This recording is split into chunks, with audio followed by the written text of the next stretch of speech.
Hello, good morning dear students. I'm Bal Subramaniam. Dear students, in this video I'm going to explain the RTP Financial Management question paper. Well, dear students, before the final exams, right, the CA Institute releases this question paper, RTP, MTPs, right. Indirectly it gives a signal that what might be the paper standard in coming exams. So, and if you are very clear about this RTP and MTPs, right, your preparation is very good, then you can comfortably solve this paper.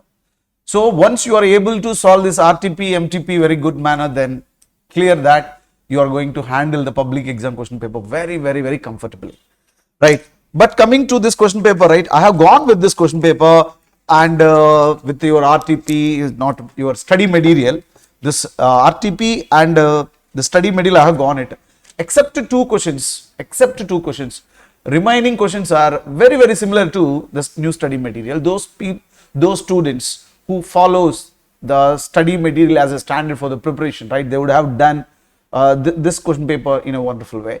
I think being a mastermind students, it is not at all problematic for you to in handling the paper, but one question shows a little bit different, that is not much different, right.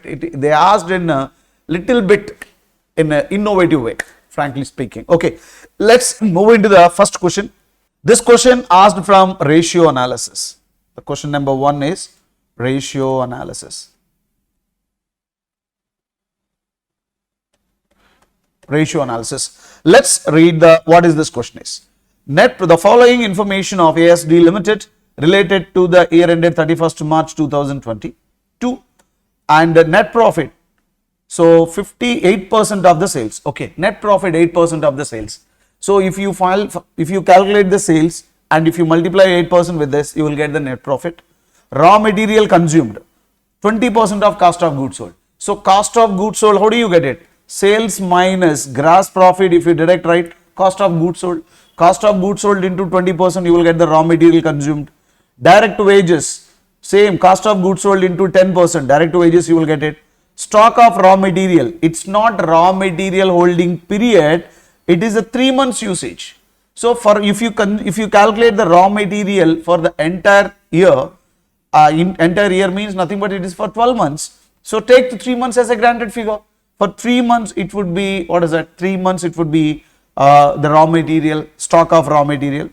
And coming to stock of finished goods is nothing but 6% of cost of goods sold. So just now I told you sales minus gross profit into 6% is nothing but stock of finished goods.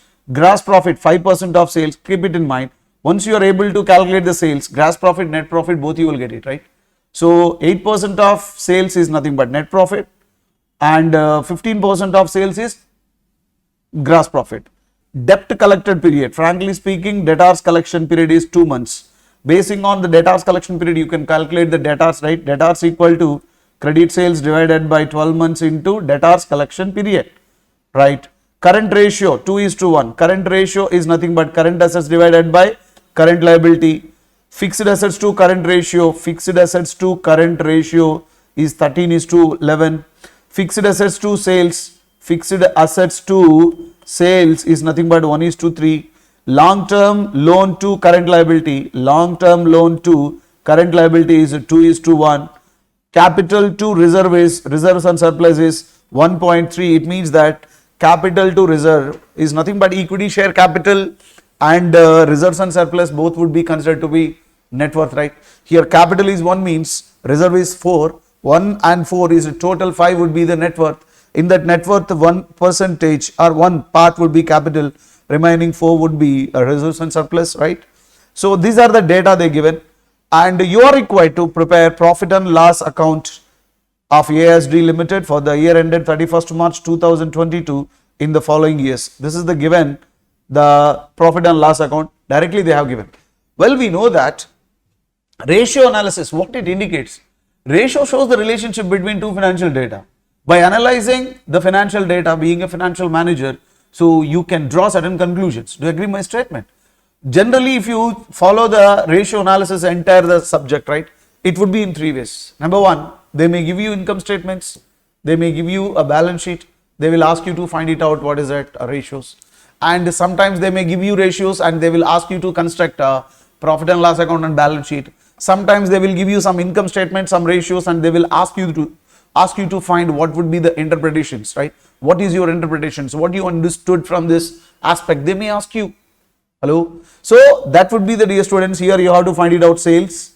So profit and loss account, direct material is given, direct wages is given, gross profit is given, right? No, here direct material consumed, direct wages, works, gross profit and loss account, and from the selling distribution expenses, if you deduct net profit and gross profit, you will get it.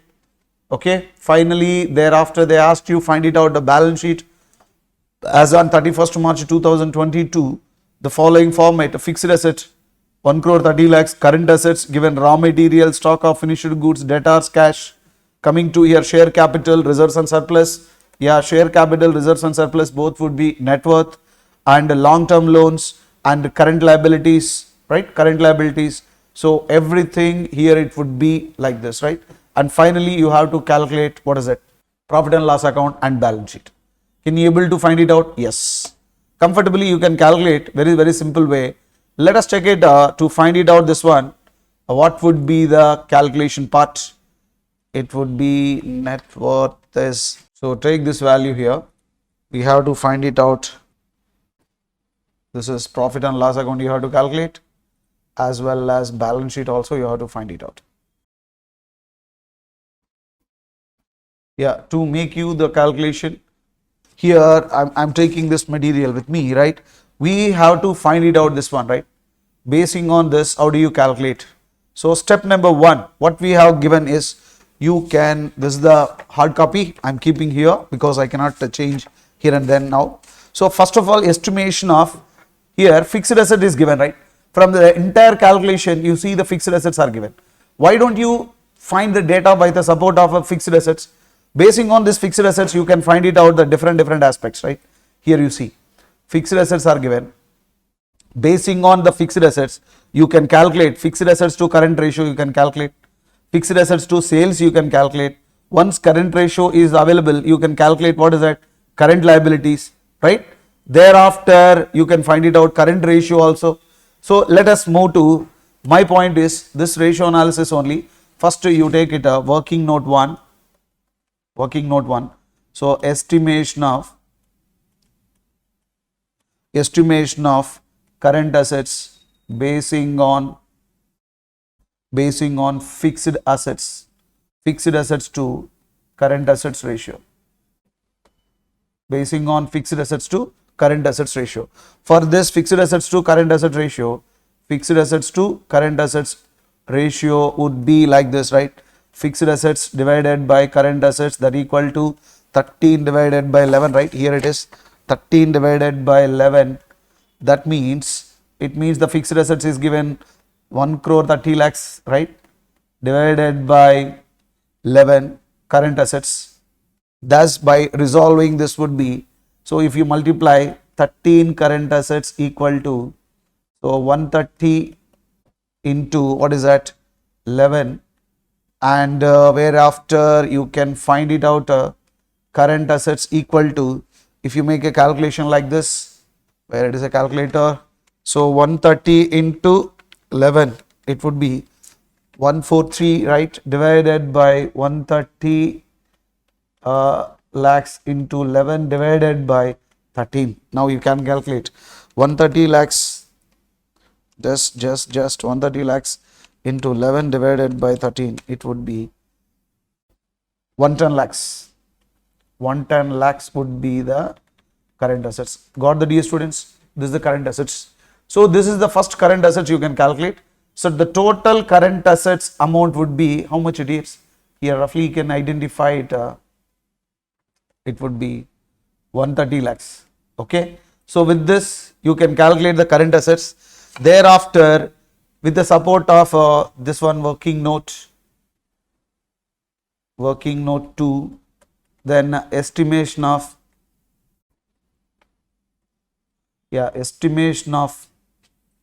sales basing on fixed assets to sales. Basing on fixed assets to sales. In the problem, fixed assets to sales given like this, 1 divided by 3.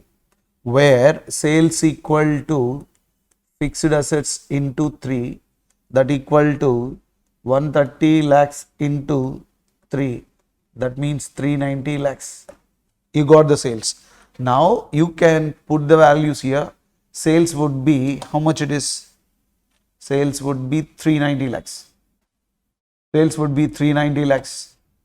Then once you got the 390 lakhs of the sales, then basing on that very comfortable way, you can calculate estimation of current liability. You can calculate. Why? Because already you have a fixed assets to current assets you calculated. From current assets, current ratio, with the support of current ratio, you can calculate current liability. So working note 3, that is estimation of current liabilities basing on current ratio. Well, current ratio equal to current assets divided by current liability. Current assets just now we calculated here is a 110 lakhs. So 110 lakhs divided by current liability equal to, in the problem they have given a 2. Current ratio is a 2, right? Thus 2 current liability equal to 110 lakhs. Thus current liability equal to 110 lakhs divided by 2 equal to 55 lakhs. So dear students, the current liability is nothing but, you got the chance here. The chance of the current ratio would be here 55 lakhs. 55 is the current ratio.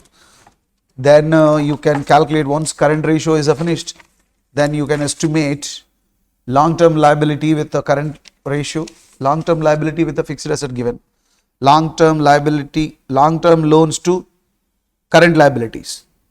So long-term loans to current liabilities, whereas working note 4, so estimation of long-term loans to current liability. Well, long-term loans to current liability equal to, that is nothing but 2 they are given. It means that 2:1 equal to long-term liability divided by current liability. Thus long-term liability equal to current liability into 2 equal to 55 into 2, right? Thus 55 into 2 would be 110 lakhs. 110 lakhs is the long-term liability. In long-term loans, that is nothing but how much it is? 110 lakhs. Once again, so 110 lakhs. This is 110 lakhs, 50 lakhs, we got it, right? Next, we can find it out after long-term liability. You can also find it out the net worth. So let us take, dear students, here current assets you got at a 130, fixed assets you got at a 130. So 130 it indicates, it would be current assets you got it, fixed assets you got it, means balance sheet get be tallied, you know. So in such a case what happened? Current assets plus fixed assets. Current assets is how much? 130 plus fixed asset is 130. 130 I think 240. That is 260. Fixed assets, current assets given, right? Current assets 130. Fixed asset is 130. Current assets, how much we calculated here? 1 minute. Current assets is 110 lakhs. So 110 lakhs is the, here it is. Current assets we calculated here is 110. So it would be, current assets would be 110 lakhs. So dear students, 130 fixed assets plus 110 current liability, that would be 240 would be the total balance sheet assets. Then here it would be 240. From 240, if you deduct this one, 240 minus 110 minus 55, you will get it as 75 would be the net worth. Net worth would be here, net worth would be 75.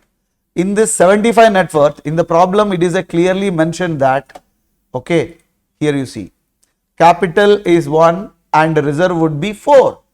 So in such a case 75 into 1 divided by 5 would be 15.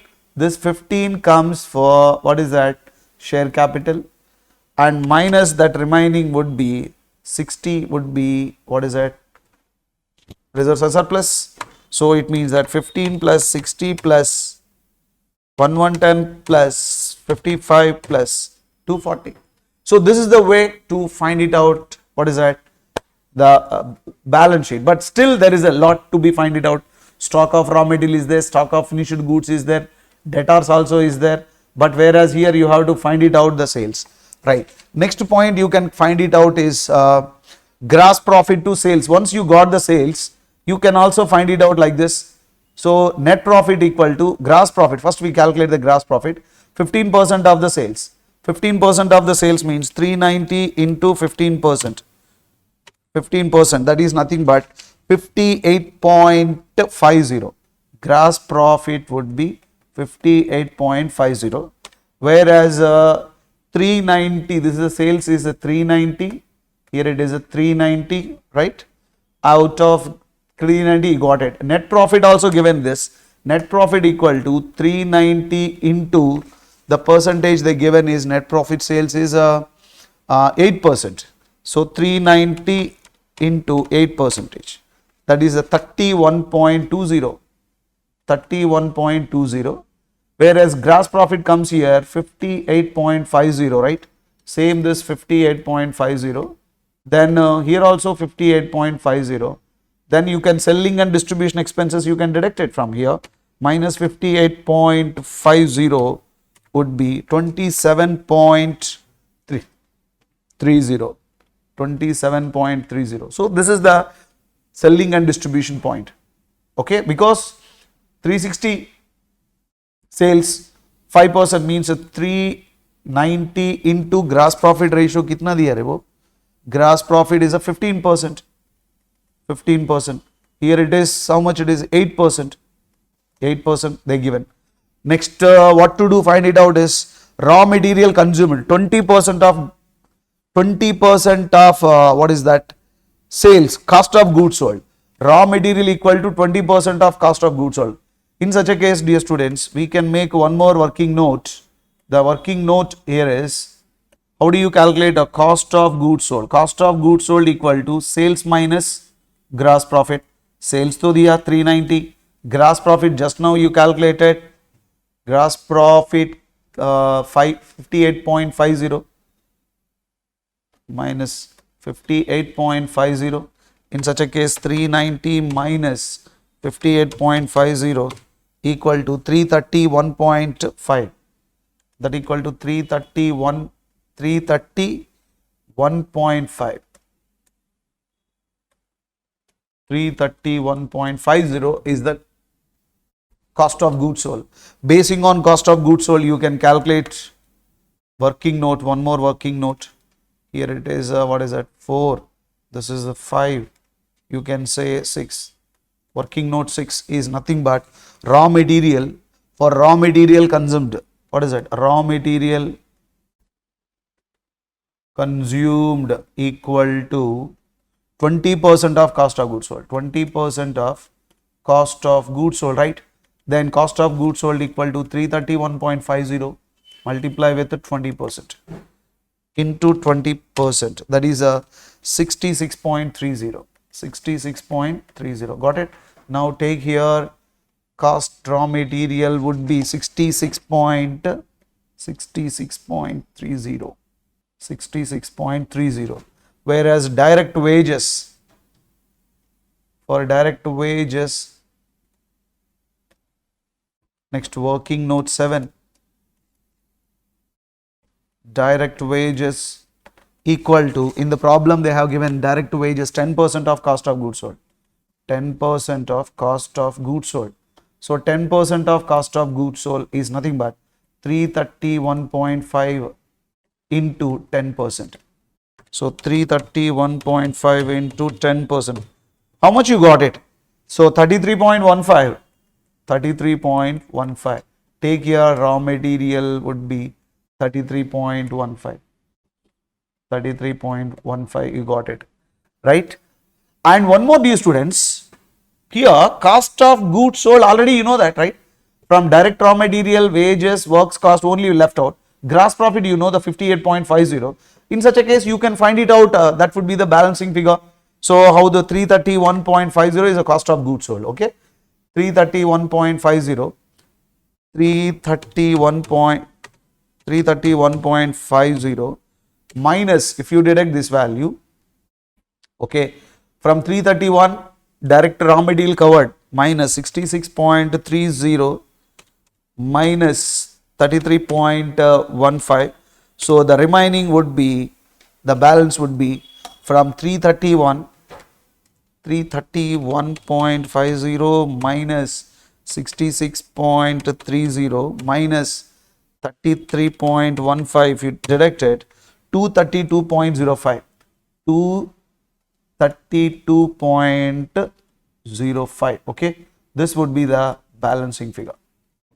Okay, this is the way you have to find it out, what profit and loss account. So dear students, with the support of fixed assets, only data given, fixed asset, you know that in ratio analysis, how sensibly you are going to make analysis, that's the most important point. Analysis, it indicates a systematic study, what the data given, so what data I should hold it in order to find it out other data, what is other data supporting factor which is given to find it out the required data. Okay, that is an important point. So we calculated up to here. Now there are certain concepts left. Stock of raw materials, stock of finished goods, debtors, we got it, right? Let us make a calculation. Now we have to find it out, stock of raw material. Can we calculate the stock of raw material? Working note 7. What is the problem given to you? 8. Stock of raw material. The problem conveys to you like this. What it conveys? Stock of raw material. 3 months of usage. That means total usage of raw material. How much? Raw material usage, already here we calculated. Raw material consumed 66.30. So in such a case, a raw material consumed 3 months, right? 3 months required. That means 66.35, 66.30 divided by 12 into 3. That is 66.30 divided by 12 into 3. That would be 16.57. This is the current assets. Here 16.57, 16.57, 16.57. 16.57. Then stock of finished goods. For the stock of finished goods, what they given? Stock of finished goods, 6% of cost of goods sold. So stock of finished goods, calculate stock of finished goods. Working note 9. Stock of finished goods equal to how much percentage they said? 6% of cost of goods sold. So 6% of cost of goods sold into 6%. Well, we know the cost of goods sold 331.5. So 331.5 into 6%. So 331.5 into 6%. 6%, that is a 19.89. Pick this value here. 19.89. 19.89. That equal to 57. Thereafter, you have a debtors. For the debtors, what the concept they given? Debtors collection period is 2 months. You know that in working capital, how many times we calculated? Debtors collection period is 2 months. It indicates what is the formula for calculation of debtors. You can make like this. Working note 10. Working note 10. Debtors. What is the formula for debtors, dear students? Working note, working capital we calculated. Credit sales divided by 12 months into debtors collection period.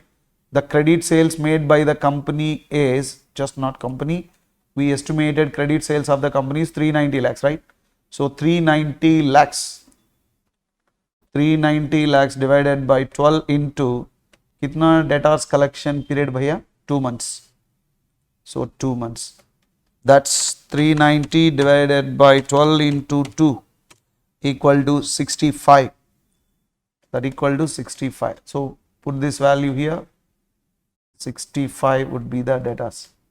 Well, you know that, dear students, the balancing figure cash would be, because total current assets is 110. 110 minus 16.57 minus 19.89 minus 65.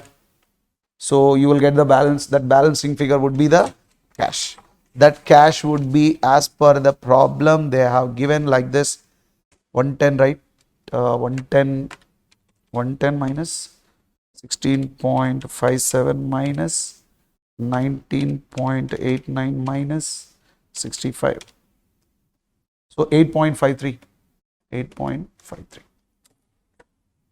So this is the way, these students, to find it out, this one. You try to understand how logically we can identify it.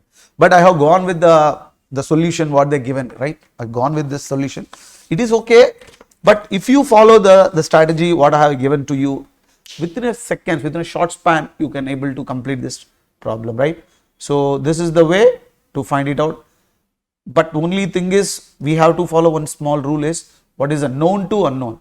What is the data given to you? From that you have to make a journey and you have to find it out. Got the point? Try to understand how logically we solve this one. Estimation of current assets basing on fixed assets to current asset ratio 1, then estimation of sales basing on fixed asset to sales, then estimation of current liability basing on current ratio, then estimation of long-term loan to current liabilities, thereafter cost of goods sold, raw material consumed 20% of cost of goods sold, direct wages 10% of cost of goods sold, stock of raw material 3-month consumption, stock of finished goods, cost of goods sold 6%, debtors credit sales divided by 12 months into debtors collection period. By solving this, you can comfortably calculate ratio analysis. Okay, that is a good problem. This is the only problem, little bit comprehensive. Let's check the answer also. I will share to you. This is the answer. Here net worth, much calculation they have given. No, once you have command over the concepts, right, you can easily in a fastest mode, you can solve the problem. Got it? Right. Coming to next problem. Problem number 2. This problem is cost of capital. The fact is, after going with this entire RTP, right, from this problem, I got little bit shocked to see this problem, because such a model is not there in RTP, not there in the previous questions, and not even old study material, old practice manual, even new study material also, dear students. It's a really fact. But the thing is, by solving this problem, right, I got little bit happy, because it is a different model. Last time, I think a previous public exam question paper also, if you observe from leverages, they asked in the same model. So like this, by analyzing this problem, I came to know that you also keep it in mind. Don't follow or don't mug up the concepts. Don't mug up the problems. Try to understand the concepts, then only you can understand. Okay, right. Let's move into the problem. So Bounce Limited evaluates all its capital project using discounting rate is 10%, right? It means that, what do you mean of this? Bounce Limited evaluate all the capital project using discounting rates at 15%, means their weighted average cost of capital is 15%. Because at the 15%, if they get the positive, then only the project should be accepted. That's why weighted average cost of capital, or KO, or discounting rate is nothing but 15%. Its capital structure consists of equity share capital, retained earnings, bank loans, and debentures, right? So equity share capital, retained earnings, bank loan, and debentures. Okay. So 15% equal to this 15% is a summation of, you are writing equity. It means that you have to calculate KE. You need a retained earnings. You need a KR. When there is no flotation cost, KR equal to KE. Hello. Then bank loan, that is nothing but interest of BL, bank loan, and the debentures you have to calculate KD. So KE plus KR plus the interest of bank loan plus KD equal to 15%. Okay. So you see, the way he asked is completely different. Okay, coming to here, The rate of interest of term loan is how much? 1.5% of debentures. Rate of interest on bank term loan is 1.5 times that of what is that? Debentures. It means that suppose bank rate of interest is X means, so bank loan, this debenture is X means, term loan would be 1.5, 1.5x.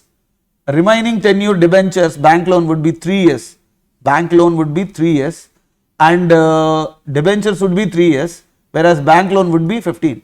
Dear students, let me tell you one thing is, when redeemable period of debenture is a 3 years means at any cost you have to redeem in 3 years, right? Do you agree? But whereas bank loan is 3 years means we cannot 100% assurance that we can pay. If you won't pay, what happens? Nothing is going to happen, right? Nothing is going to happen. It is not mandatory that what you supposed to pay that. But for the debentures, within the 3 years you have to make a payment. Book value of equity share capital, retained earnings and bank loan would be 10, 15 and 10 respectively. Okay, whereas debenture is 15 or 15 lakhs. Here 10 lakhs, 15 lakhs, 10 lakhs, 15 lakhs are currently trading is 97. Which one? Currently trading debenture is 57, but the rate of interest is 1.5 times of what is that? Bank rate of interest is 1.5% of debentures. If nothing is mentioned, face value of debenture is nothing but 100 rupees. 100 rupees is the face value. 100 into rate would be the interest. Okay, that would be X value. That the face value of debenture now it is a floating at a 97. The ongoing PE multiple. PE multiple means what? PE ratio. Do you remember in ratio analysis in a debentures capital in a dividend decision what we discussed is PE ratio is nothing but 1 divided by KE. 1 divided by KE equal to PE ratio. 1 divided by PE into 100 equal to KE. Okay, that is the logic. PE ratio equal to 5. You are required to calculate rate of interest and bank loan debenture if the tax rate is how much percentage? 25%. So this is the problem. What they are asked is calculate rate of interest on bank loan and debentures. Nothing but if you calculate debentures, then you can find it out what is that? Bank loan. Okay, then how do you calculate the bank loan rate of interest? Okay, dear student, I will guide you here. How many sources are there, right? Equity, preference, debentures, bank loan. Let me tell you here the logic, you have to follow it. Capital, this is the problem number 2. So problem number 2, only 2 problems are very little bit difficult one, but remaining problem, all problem covers in our MM material and study material, no problem. Here you see the estimation. Generally, how do we calculate? Estimation of weighted average cost of capital. Okay, here there is no need to estimate weighted average cost of capital. Try to understand what are the sources which are available. Sources, we have equity, reserves and surplus, debentures, bank loans. Whereas its book value is given. Book value is like that, 10, 15, 10, 15. Equity 10, retained earnings, equity, retained earnings 15, and the debenture is 15, bank loan is 10. It means that total 50. Okay, this is the 50 weighted average cost. And you know how do we calculate weighted average cost? We used to compute what is that? Proportion or weights. So proportion or weights we used to find it out. So means 10 divided by 50, that equal to 0.20, and 15 divided by 50 equal to 0.30, and this is also 0.30, 0.20. Okay, 0.30, same logic. 1 minute. Where is this copy? Is here is 0.30, 0.20. Now the specific cost also given. Specific cost. Specific cost. Specific cost where is given? Right. See, working note 1. Specific cost is given. Estimation of KE basing on P ratio, P multiples. Do you know, dear students, no growth model. When company follows 100% dividend payout ratio, in such a case, KE equal to EPS divided by market price. Do you remember? Into 100, right?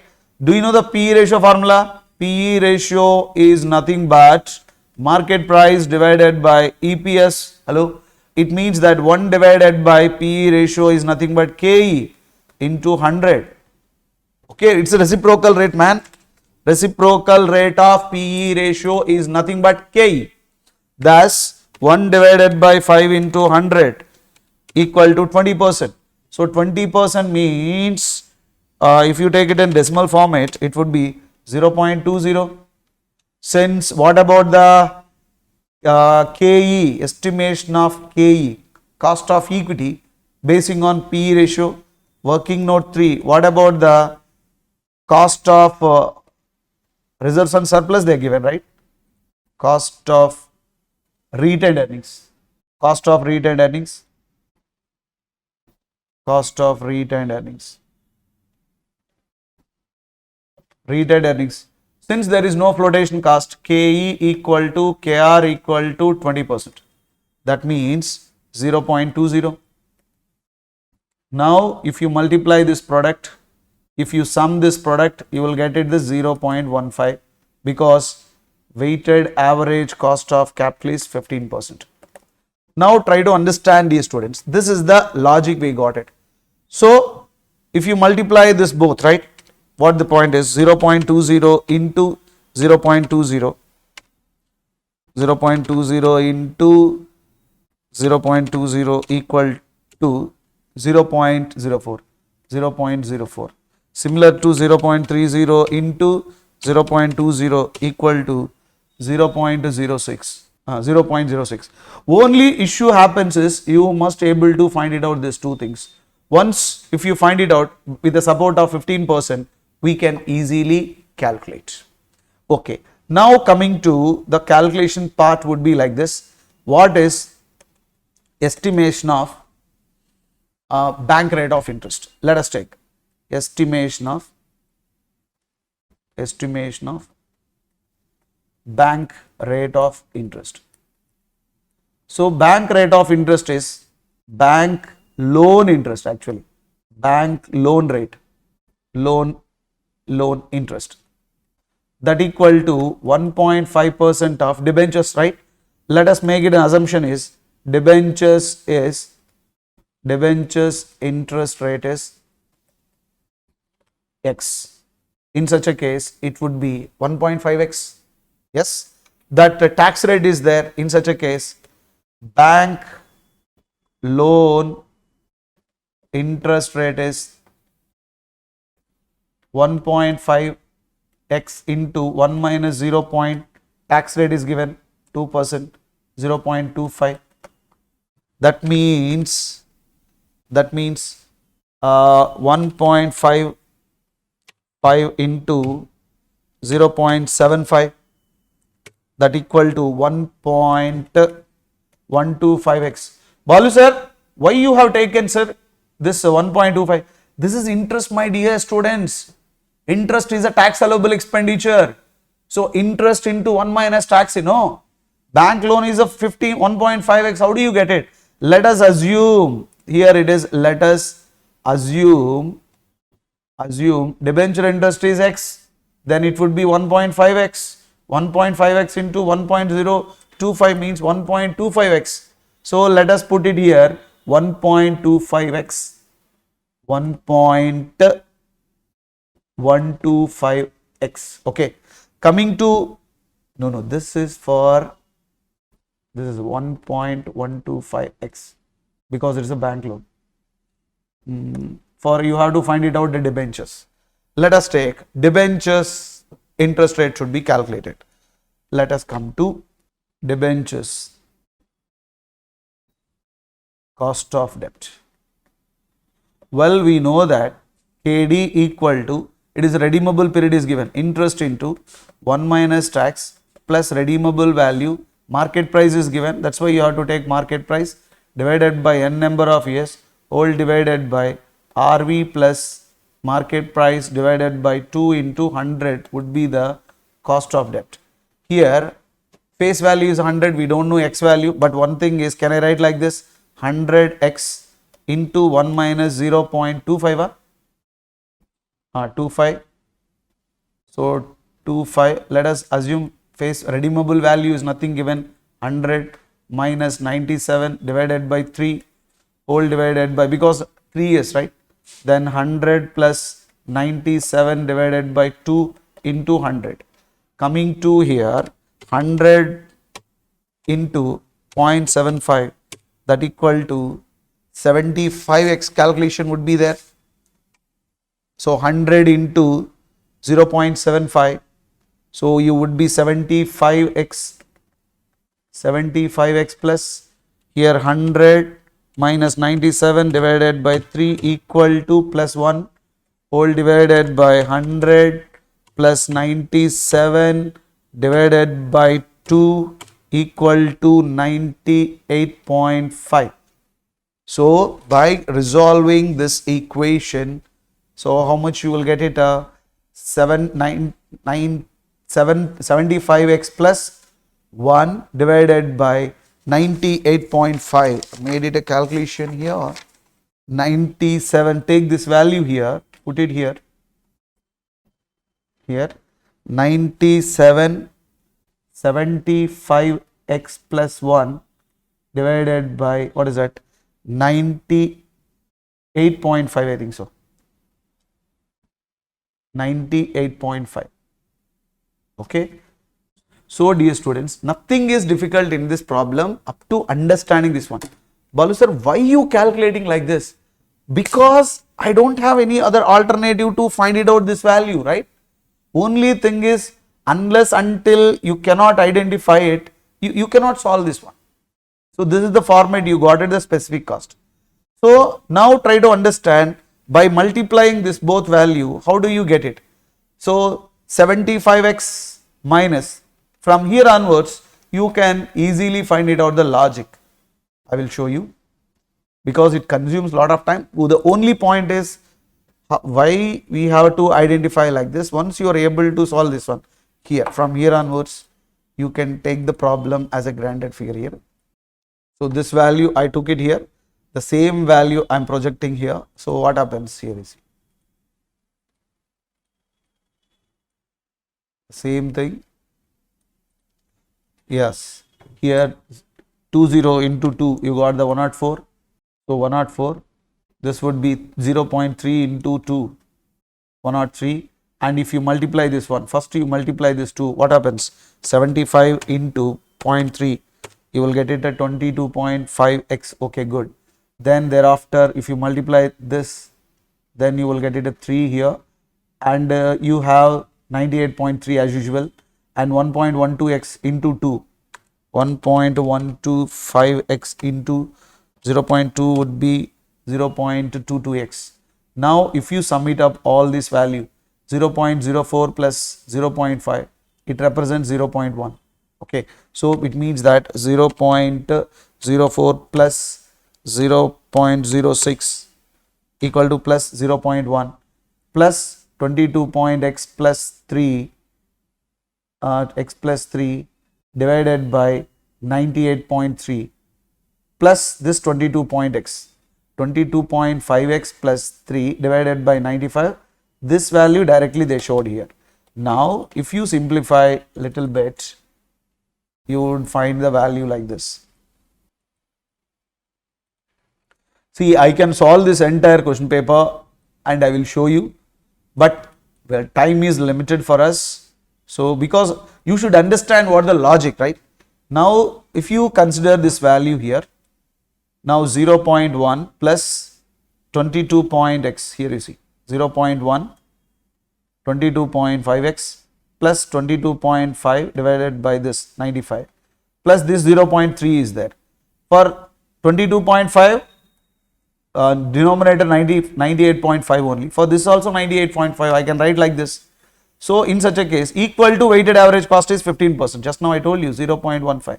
This is because this summation, entire summation, here I showed like this only. This is this value and this value equal to 0.15, right? 0.15. Just by resolving this equation, you will get it. So here you see 0.15, you got it.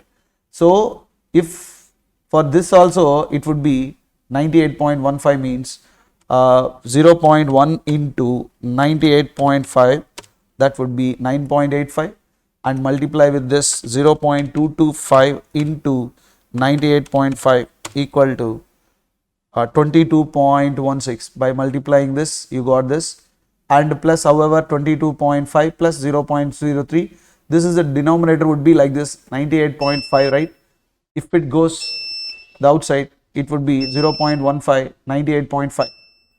Then, so here 22.156 plus 22.5x, 44.6625x equal to, if you multiply this 44.75 minus 9.85 minus 3 and 44.6625x equal to 4.625, thus x would be 10.3x and rate of interest is x means then bank rate of interest would be 1.5. That means 10.36 into 1.5. 10.36 into 1.5 would be 15.54 interest.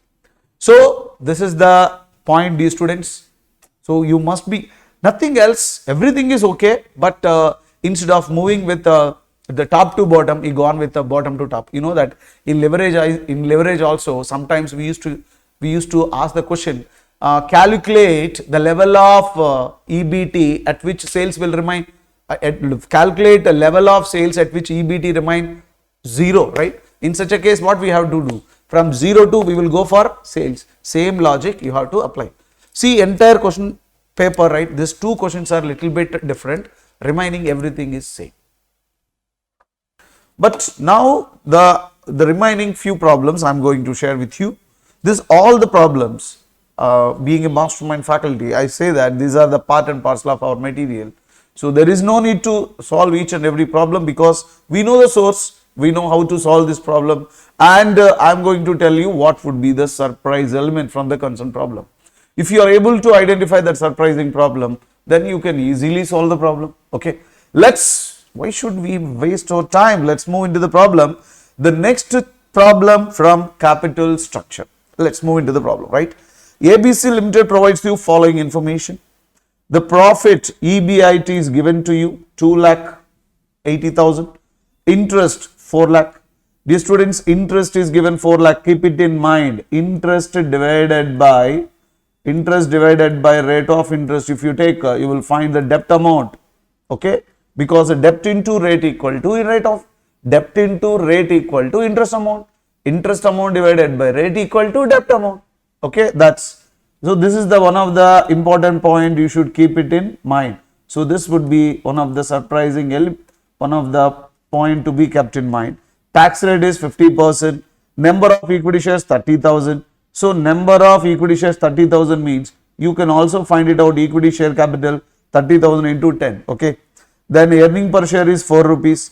PE ratio is 10. So PE ratio shows the relationship between market price and EPS. Yes or no? Market price and divided by EPS is nothing but the PE ratio given. So here ruling market price is 40. So market price is 40 divided by EPS 4 means PE ratio would be 10. That is the data they are given. Now the company has undistributed reserves is nothing but 2 lakhs, 7 lakhs. It means that already they have a debt capital, already they have a equity capital, along with this 7 lakh would be the equity shares needed. This is the currently company existing cost of capital, existing capital. Okay. Now the company need further 4 lakh for the expansion. How much they needed? 4 lakh they needed, right? This investment expected to earn the same rate of funds already earned. That means being a financial management student, you should be able to find it out what would be the present rate of return on capital employed from the company, okay, from the investment made by the company. You are informed that debt equity ratio, nothing but a debt divided by total capital employed, or else debt divided by debt plus equity.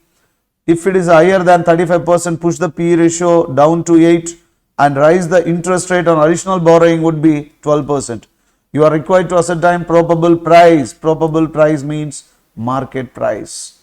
So if the additional funds are raised by debt, if the amount is raised by equity share, but the market ruling price is at 40. This is the problem. Same problem available in new study material. Same problem is available in mastermind material. I think problem number 4, I think so. We know that in capital structure we used to study EBIT, EPS analysis, EBIT, market price analysis. Under the market price analysis we have this problem, right? So first of all, how should you identify? What is the problem? Try to understand once again. Company has EBIT of 2,80,000. Okay, company has 2,80,000 is the EBIT. Try to understand what the clue they given that the company able to earn same rate of return on funds employed. So for that purpose, what happened? First you have to identify what is your EBIT, what is your capital employed, EBIT divided by capital employed, what is the rate of return. So additionally, if you are raising 4 lakhs means what is the present capital employed, and add that 4 lakhs into 20%, you will get the proposed EBIT. How many plans you have? You have 2 plans. Plan 1 going with 100% debt, plan 2 going with 100% equity. From the proposed EBIT, direct interest, you will get the EBT less tax, EAT, no preference shares. That is the reason EAT would be declared as earning availability to equity shareholders, divided by number of equity shares. You will get EPS, and thereafter find it out the debt equity ratio of the concerned plan, debt divided by capital employed. When first plan already you have a old debt and additional debt also, because here in first plan you are going to raise an additional debt, old debt plus new debt. Additionally, what would be the proportionate of debt in total capital employed? You find it out. If that percentage is more than given 32%, then take the P ratio instead of 10, take 8. EPS into market price, sorry, P ratio into EPS, you will get the market price. And if the debt equity ratio less than 32, take the P ratio 10. Okay, with the support of P ratio and the EPS, you can find it out the market price. Compare the both market price, which financial plan has highest market price, recommend that would be an optimum. Okay, now let us move it. First step number 1, identify what would be the present EBIT of the company. How much the present EBIT of the company? Present EBIT of the company is 2,80,000. Number 1, this is, you can say present EBIT. Okay, present EBIT of the company. Kitna bhaiya? Kitna diya? Okay, this is the present EBIT. Next, what is the present capital employed of the company? Present capital employed of the company. Present capital employed. What is the present capital employed? So this is the data, present capital employed, dear students. Present capital employed. So present capital employed, equity share capital, how do you get it? Number of equity shares into EPS, number of equity share into face value of the share. 30,000 shares into 10, 3 lakhs. Debentures, how do you get the market value of debenture? Interest divided by rate. 4 lakhs divided by 10%. So 10%, that is nothing but 40,000 interest divided by 10%. 4 lakh, reserve 7 lakhs. So total capital employed, that is nothing but present capital employed, 14 lakhs. 14 lakhs by spending of how much? 14 lakhs of rupees of investment. You are earning how much? 28,000. Then convert into present rate of return on investment. 2,80,000 divided by 14 lakhs into 100, 20%, right? This is the 20%. Now, if the company has how many plans? 2 plans. Plan 1 going with 100% debt. Plan 2 going with 100% equity. From this, each of the financial plan, you should be able to find it out market price. So market price, how do you get it? EPS into PE ratio. PE ratio may be 8, PE ratio may be 10, that depends upon debt equity ratio. But meanwhile, you have to take what is the present EBIT. Present EBIT means present capital employed 14 lakhs. Here it is given 14 lakhs plus additional capital you are getting 4 lakhs. So 14 lakhs plus 4 lakhs into 20%, 3 lakh 60, 3 lakh 60, less interest. Less interest here you will find in debt, old interest it will come, new interest also it will come. Instead of showing old plus new, you can show 40 plus 48,000. Both would be, you can deduct here itself, right? Then you will get the EBT, 3 lakh 60,000 directly instead of one interest here, another interest here, no need of this. By adding both, you can deduct directly. So 4 lakh 48,000 because 4 lakhs addition, first 4 lakhs you are already rising for at what rate? Here the problem itself is told, right? Present interest is 40,000. That 40,000 would be present. New, only this plan comes because additionally you are rising. This 4 lakhs, the debt is nothing but they projected that the rate of interest would be here 12%. The interest rate on borrowings would be 12%. So that would be reason 4 lakhs into 12%, 48,000. Here 100% equity, that's why we are not at all considering. So earning before tax 2 lakh 72,000, 3 lakh 20,000. Next tax rate is 50%. 2 lakh 72,000 into 50%, you will get it this one, right? 1 lakh 36,000, 1 lakh 60,000. So earning availability to equity shareholders because no preference shares 1 lakh 36,000, 60,000. Number of equity shares only here existing shares 30,000 will come, whereas here old plus new both will come. Then you estimate the EPS 1 lakh 36,000, 30,000, 4.53, 1 lakh 60,000 divided by 44. Now you have to consider PE ratio. In considering PE ratio, either equity or debt, in each financial plan you have to calculate debt equity ratio. So debt equity ratio should be estimated in each financial plan. Let us take in the given financial plan here, either calculator debt equity ratio here. The given is the debt equity ratio, number of equity shares, right? Debt equity ratio, when debt is raised, old debt, new debt, 8 lakhs divided by total capital employed, 14 plus 4. So previously 14 lakhs, additionally 4 lakhs, right? Already previous debt is there, have 4 lakhs, you see here. Here we already calculated 4 lakhs. 40,000 divided by 10%, 4 lakhs is the old debt. Now company need additionally how much? 4 lakhs, this 4 lakhs. 4 plus 4, 8 lakhs. That would be the reason 4 plus 4. This is a 4 plus 4 divided by capital employed 18, 44.44%. Where means here 44.44%, which is greater than 32%. That's why you have to take PE ratio 8.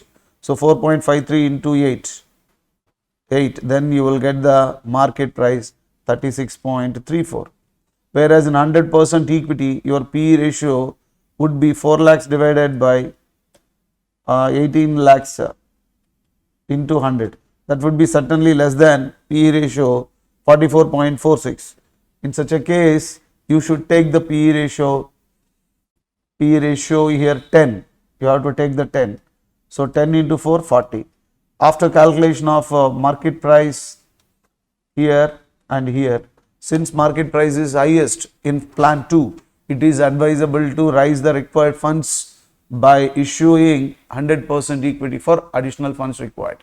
So dear students, this is the problem. Similar problem we solved in our regular classwork. This similar problem covers in old study material, new study material, okay, and at the same time in our mastermind material also. Got the point? What are the highlights of the problem? Estimation of present capital employed, estimation of present return on capital employed, estimation of proposed capital employed equal to present capital employed plus additional capital employed, estimation of proposed EBIT, proposed capital employed into rate of return on capital employed, you will get the proposed EBIT. So surprising point, one more point is a debt equity ratio, debt divided by capital employed, and basing on that you have to identify the PE ratio with the support of PE ratio, where PE ratio equal to market price divided by EPS. Basing on PE ratio and EPS, you have to find it out market price. So market price equal to EPS into PE ratio, and compare the PE ratio with one another. Which financial plan has highest market price? That should be recommended. Okay. So this is the problem, dear students, very easy problem, right? Shall we move to the next problem? Next problem from leverages, right? The next problem is from leverages. So leverages, dear students, leverages is one of the important chapters where in this chapter we will identify, so what would be the risk associated with the company having its fixed financial commitments. Having that, maybe what would be the risk element because of its fixed cost, what would be the risk element because of its financing decision made by the company, because when company raises funds from various sources, it has to pay interest, okay, it has to pay interest. So when company has to pay interest, interest is a fixed commitment. Either company EBIT may increase or decrease, but interest stands like China wall in front of you. In such a situation, what would happens, or how much the risk associated with the company, how much of risk the equity shareholders are going to experience. So that we used to calculate in financial leverage. And at the same time, if a company moves its business operation, it used to take different with the different types of costs. Sometimes it may go with the variable cost, sometimes it may take the company with a huge fixed cost. So the point of highlight is, if the company has the more fixed cost, if the sales gets any sales revenue gets volatility, or if the company brings certain volatility in sales revenue, but whereas the fixed cost stands in front of you, because of fixed cost, what would be the risk associated with the company can be estimated from operating leverage. By considering operating leverage, financial leverage, we used to calculate combined leverage that determines risk associated with the company. Okay, so the point, this is the chapter background, but in this problem, how they asked it, my observation from in this problem, dear student, this problem the taken from the capital structure, and he asked the leverage concepts, very intellectual way he asked it. In this problem, the tax is there, when interest is there, when company makes interest payment, company used to get the tax advantage on interest. But whereas when preference dividend is there, then your financial leverage, what happened, increases. So if, for example, if you ask me what is a financial leverage formula, so operating contribution divided by EBIT is nothing but operating leverage. EBIT divided by EBT is nothing but financial leverage. Then how do you calculate that EBT? That is the most important. So when tax is there, how you have to consider, that is the beauty of this problem. In this problem, dear students, it's not as simple, because he has a given corporate tax rate, and in this problem there is a preference shares is there, and this is only these 2 points, and this problem completely capital structure plus leverages, including of tax and preference dividend. How you are going to solve? Okay, let's move on to this problem. Debu Limited currently has an equity share capital of 1 crore 30 lakhs, costing 13,000 equity shares. The company going through major expansion plan, raising funds of 75 lakhs. To finance the expansion, the management has the following plans. Plan 1, issue of 7,80,000 equity shares of 10 rupees each. Okay, it means that here also it might be 10 rupees. That would be the reason the company able to generate this. Here, company need, how much of capital needs? 78 lakhs. This 78 lakhs can be procured from 100% equity, 7,80,000 at 10 rupees each. Whereas issue of 5,20,000 equity shares, 10 rupees each. That is a secondary, means 7,80,000. Here 5,20,000 equity shares, okay, 10 rupees each, and balancing through long term debt. Issue of 5 lakh equity shares, 10 rupees means issue 5,20,000 equity shares of 10 rupees. Okay, equity share here 7 lakh, actually required is 78 lakh 70,000, 10 rupees. 5 lakhs means, you try to understand, 52 lakhs approximately. 5,20,000 means what is the total capital employed? Here is 52 lakhs, 78, okay, approximately 70%. So 5,20,000 equity share, 10 rupees each, balance through equity, debentures. 5,20,000 equity share, 10 rupees each, balance through long term borrowings. Okay, issue 3,90,000 equity share, 10 rupees each, and 3,39,000 debentures, 100 rupees each. This is the 100% equity, dear students. This is equity and long-term debt, but at 12% interest. Whereas this is equity and debt at 9% interest. You keep it in mind, here 12% interest but debt, here 9% interest but a debt. Whereas issue of equity share 10 rupees each and balancing through preference, whereas here equity plus preference. I repeat, total how many plans? 4 plans. They need a 78 lakhs. This 78 lakhs they can raise it from various sources: equity, preference, debentures. Equity is there, preference is there, debenture is there. They can go with the equity debentures and equity preference, equity long-term loans and equity. Now, EBIT of the company is expected to 52 lakhs. Consider the corporate tax rate is 40%. Calculate EPS of the each of the financial plan, ascertain financial leverage. Okay, and comment. 3 parts given. EPS. How do you get the EPS? EBIT given, right? EBIT minus interest, you will get EBT, less tax, you will get EAT, right? From that pay preference dividend, you will get it earning availability equity shares divided by number of equity shares, you will get what? EPS. Let us move. This is the problem. Total plan 1, okay? Plan 1, plan 2, plan 3, plan 4. Plan 1, 100% equity. Plan 2, equity plus long-term loan. Here equity plus debt. Here equity plus preference. So present here there is no need. EBIT given, right? EBIT of the company is given 52 lakhs. Less what to do? Interest. In the first plan you don't have any interest because it moves 100% equity. Whereas here long-term loan would be there. So long-term loan interest you must be paid. Whereas here long-term loan is finished. Thereafter debentures, interest is there, right? Debt is there. So debt interest you have to pay. Here also interest, but this is the long-term loan 12%. Here is a 9% interest. Otherwise, if the rate of interest is same, we would have shown here. How sensibly you asked it. Whereas coming to here, interest is 0. Why? Because additional funds you gone with the equity plus preference, right? After deducting, you got the EBT 52 lakhs, 48 lakh 80,000, 48 lakh 88,000, 48 lakh 49,000, 52 lakhs. Less tax at 40%. Deduct 52 lakhs at 40% means 20 lakh 80,000, 19 lakh 55,200, 19 lakh 39,600, 20 lakh 80,000. Next EAT you got it 31 lakh 20,000, 29 lakh 32,000, 29 9,400, 31,200.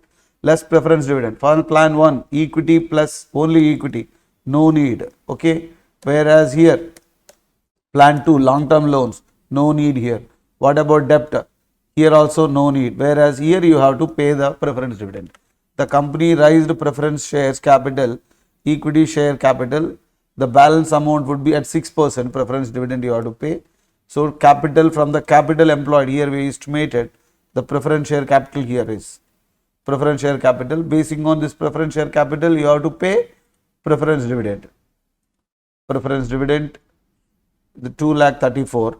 Thereafter, net earning availability to equity shareholder 31 lakh 20,000, 29 lakh 32,800, 29 lakh 9,400, 28 lakh 86,000.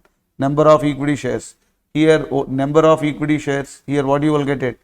In first situation, the company rises, what is that? Old 100% equity it would be. Old shares plus new shares also will come here. Whereas here, only you will find what is that? Equity plus preference. Old share plus new. Old share plus new. Old share plus new. But the composition gets changes. That is the reason. Present equity shares 13, 13, 13. New shares here 78, 52 lakh, 39, 39 lakhs. So equity share capital 22 crores 8 lakhs, 1 crore 82 lakhs, 1 crore 69 lakhs, 1 crore 62. Number of equity shares, if you estimate long-term loans, basing on this long-term loan also you estimate debentures from the total capital employed equity after deducting equity and debenture. After deducting equity, how much debt would be? After deducting equity, how much would be the preference? So that is the capital categorization here, right? Preference shares. So this is the way in which you can find it out, number of equity shares and the number of equity shares, earning availability equity shares divided by number of equity shares, you will get the EPS of each of the financial plan, right? Whereas a financial leverage equal to, first one EPS is finished, financial leverage, EBIT divided by EBT, EBIT divided by EBT, whereas EBIT indicates interest minus preference dividend divided by 1 minus tax rate. Why? Because when you want to pay preference dividend, you students, you have to make interest also. After, from the preference dividend, if you want to pay, right, when it means what I would like to say is, when you want to raise funds by issuing preference share capital, so to the extent of preference dividend if you make, you cannot overcome from the commitment of preference share. Why? Because, for example, I want to pay preference dividend 10,000. If I make earnings 10,000, I cannot. Why? Because from the, if my profit what I made is called EBIT, from the EBIT if I deduct interest, of course, let us assume no interest, then it would become EBT. From the EBT 50% tax was gone. So then how much I will get it? EAT. At the time of how much preference dividend I have to make, so I won't find that much of funds, because the amount goes in the form of tax. So that would be the reason you must able to earn more than pre-tax profit. Okay, that is the reason EBIT divided by EBIT minus interest minus preference dividend divided by 1 minus tax. So this would be the EBT. You will calculate here how it find it out. EBT, basing on this financial leverage we computed. Okay, that is the problem, dear students. Next, coming to, got it? Similar problem also available in our mastermind material. Next, coming to investment decision. So investment decision, I thought it the same problem also we discussed in our mastermind material, new study material also, similar problem is there. Okay, let's move into the problem. KKM hospital considering purchasing of MRI machine. The presently hospital is outsourcing work received MRI machine and earning commission of 6,60,000 per annum. Try to understand, in this problem you have to understand what is opportunity cost benefit. The examiner want to ask you, what is opportunity cost benefit? What is opportunity cost loss? That is the point. And what is net of tax? Before tax, net of tax, the commission. Let me tell you, what is opportunity cost benefit?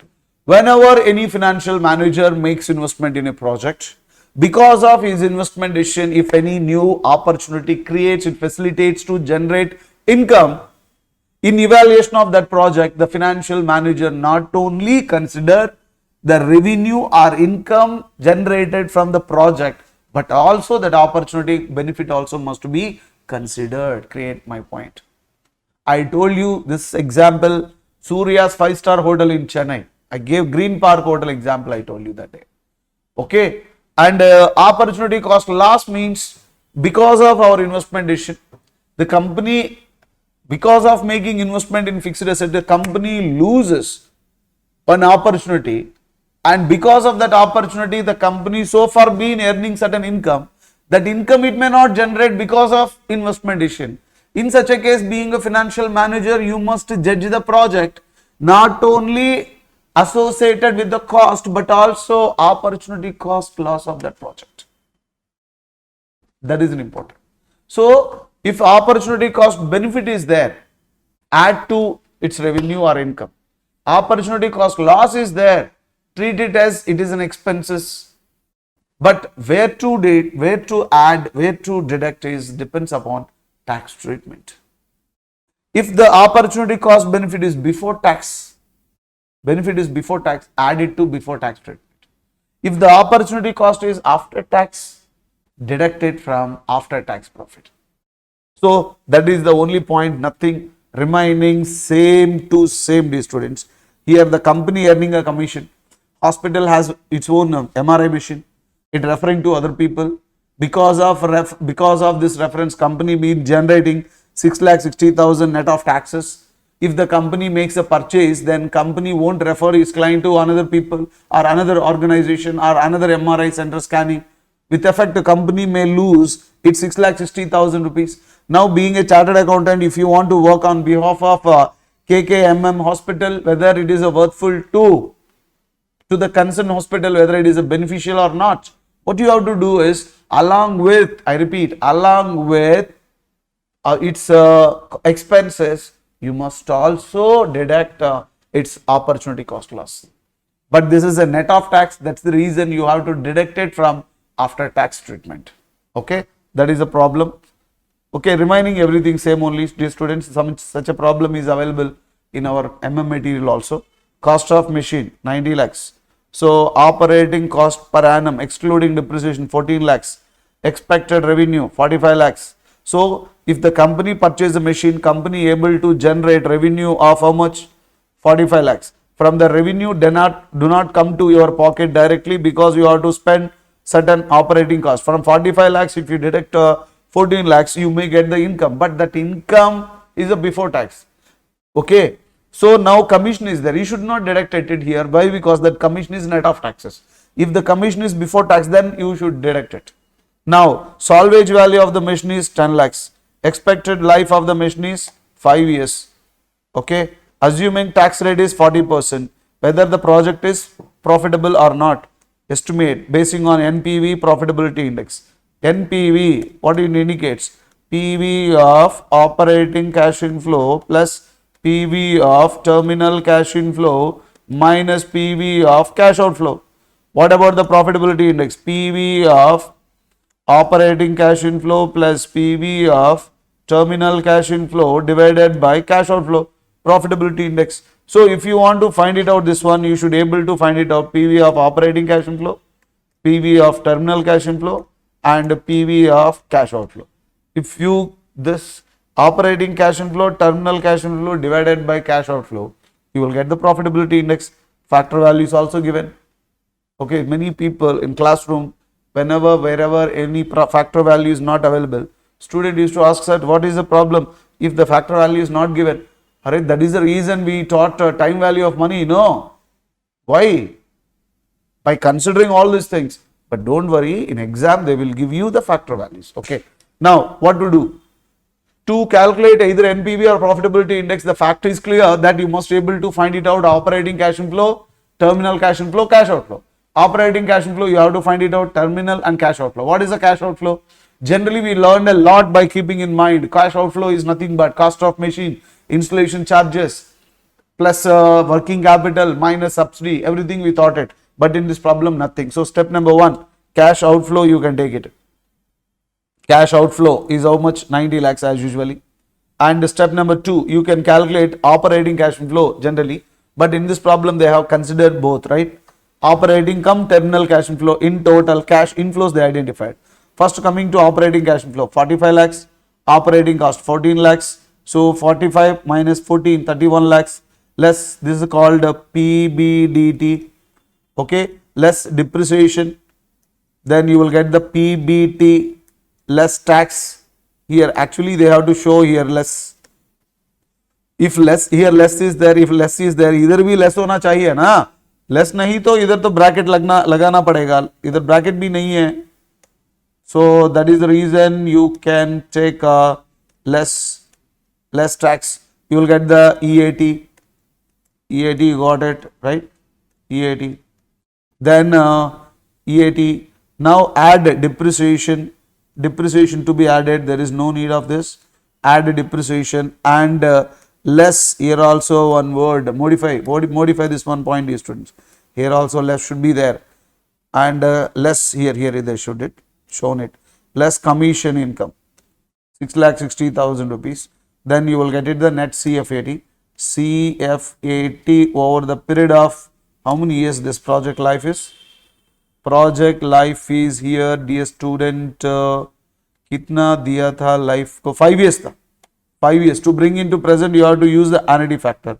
So 5 years, 5 years. So this is the CFAT, 18 lakhs. That is the reason here they have taken 1 to 5 years you can take it. 5th year they would have added this one. If you ask me, then generally what we do is 18 lakh 40,000. This is a 1 to 4 years operating cash inflow. 18 lakh 4 years, 18 lakh 40,000, 3.4, because 1 to 4 years annuity factor. They multiplied, they got it. And 5th year they are going to get it 18 lakhs 40,000 fifth year cash inflow, and salvage value would be 10 lakhs.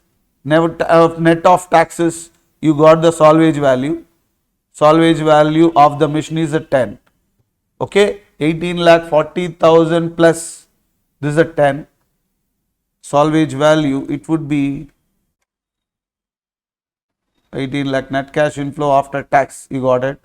Next tax salvage value, then salvage value 10 lakhs, I think so here. 20 lakhs I should get. Salvage value would be 10. So you have to consider only 10 lakh salvage value. By considering this 10 lakh salvage value, I think it would be wrong given. 28 lakh 40,000. 1 to 4 years you have taken commission. So salvage value would be 18 lakhs. Operating cash flow one more year, 18 lakh 40,000 plus this is 10 lakhs. Yes, 18 lakh 40 this 10, right? You will get it 28 lakh 40,000 into 0.60 because it's a present value factor. This fifth year you are going to get it a fifth year operating cash inflow plus fifth year terminal cash inflow, dear students. So if you multiply both, you will get it. If you sum it up, you will get the PV of cash inflow less cash outflow 9 lakhs. You will get the NPV. NPV to negative हो गया. Cash inflow total you will get 75 lakh 91,760. Whereas less cash outflow 90 lakhs, you will get the NPV negative. When NPV negative, you can also find it out profitability index. Profitability index PV of cash inflow divided by PV of cash outflow 0.844. Advice, since NPV is negative, profitability index is less than 1, so project should not be accepted. Okay, what is the surprising element? Opportunity cost loss treatment. Opportunity cost loss treatment. While evaluating project, one must consider opportunity cost loss. If it is a benefit is there, then you have to consider it. By chance, let me tell you, in this problem, net of taxes is not given. In such a case, what to do? From the sales revenue, along with this cost, right? From the sales revenue, how we used to deduct operating cost, like that this commission also must be deducted here itself. But the thing is, here net of taxes treatment is finished. That's why from the after tax profit only we have to deduct it. Okay, dear students, got my point? Right. Now we are going to move with the next question, that is a risk analysis in capital budgeting.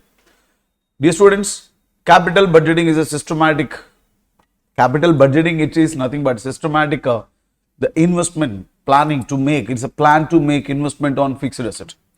Whenever the company makes a huge investment, like lump sum investment, substantial expenditure, if they want to make on fixed assets, they have to evaluate whether this project is really worthwhile or not.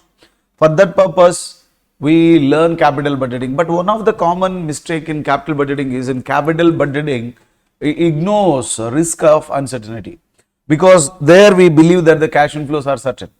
But the fact is cash inflows are not uncertain. Cash inflows certainly move to uncertain. Whatever you expect, the cash outflow or cash inflow may not be perfect in future or certain in future. For that purpose, the risk of uncertainty hits the project. In such a case, when you calculate NPV basing on uncertainty cash inflow, right? Even though NPV positive, that will gives you negative impact only. For that purpose, we used to learn different types of methods and analysis, and basing on that we used to make, right? For that purpose, we will take different types of analysis. One is we will follow statistical techniques, standard deviation, coefficients of variance, expected cash inflows. Thereafter, certainty equivalent approach. Thereafter, risk adjusted discount rate. Thereafter, sensitivity analysis. We will use different, right? Among this, from that chapter, such a chapter, right, we got this question. Actually, this question little bit difference, because he merged 2-3 concepts and designed a question. So, risk analysis, consider the mention. Let's move into this here. Consider the below mentioned table, risk premium and coefficients of variance. See, coefficients of variance means from 1 rupee of your expected cash inflow, what would be the standard deviation? Coefficients of variation formula is standard deviation divided by expected cash inflows. So, summation of expected cash inflow, then you will get the coefficients of variation. As coefficients of variation increases, the risk of uncertainty also increases. When risk of uncertainty increases, then risk-free rate along with risk-free rate, risk-adjusted risk premium to be added to risk-free rate so that you can find risk-adjusted discount rate. Okay, that is identity. I repeat again once again. Risk of the company can be measured with the coefficients of variation. Coefficients of variation, standard deviation divided by summation of expected cash inflows. As coefficients of variation increases, risk increases. When risk increases, risk premium should be considered. Then risk adjusted discount rate equal to risk free rate and risk premium equal to risk adjusted discounting rate. Whenever you want to evaluate the project, you have to take what? Risk adjusted discounting rate.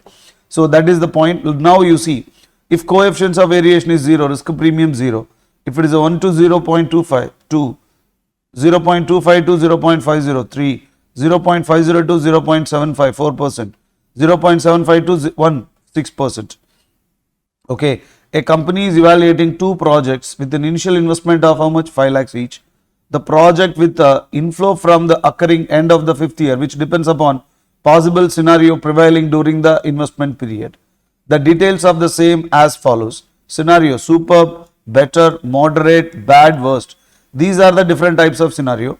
If the scenario happens, the cash inflow to be generated like this: 5 lakhs, 3 lakhs, 1 lakh 50,000, 50,000, 10,000, and the probability would be like this. Now you will get it expected cash inflow. How do you get expected cash inflow? Cash flows into probability. By multiplying, if you make it a summation, this would be called expected cash inflow, either for project X and project Y. Because when you are doing project, you may expect that in superb way. When you expect superb way, you will get the 5 lakhs.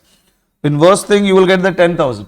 So if you visualize your project that I am going to get it at 10 lakhs, man, by chance if you get a 10,000 in such a case, when you visualize that I am going to get it only 10,000, by chance if you get the 5 lakhs, then that's why for everything there is a probability. So what happened? There is a chance to happen superb, better, moderate, bad, worse, basing on the given probability. Okay, that is the point. And if the ongoing government bonds is 6%, means risk free rate 6%. Identify which projects to be undertaken. Okay, now which project to be undertaken means you have to find it out. NPV you have to calculate. For this, in order to find it out NPV, what you have to do is you have to identify risk adjusted rate and risk premium. Okay, risk adjusted rate and risk premium. So the procedure would be like this. What you have to do here is, you see, first of all, when you want to calculate NPV, what is the formula? PV of cash inflow minus PV of cash outflow. Okay. Now question is, PV of cash outflow is not at all difficult thing because he clearly given. What is that? How much it is? 1,50,000. Only question arises is PV of cash inflow. PV of cash inflow to be considered. PV of cash inflow means point number 1. How much of cash inflow I should expect, Balu sir? How much I will expect? Because the problem cash inflow, there is a chance to get what? 5 lakhs, 3 lakh, 1,50,000, 50,000, 10. In such a case, what cash inflow I should take? Shall I guide you? You do one thing.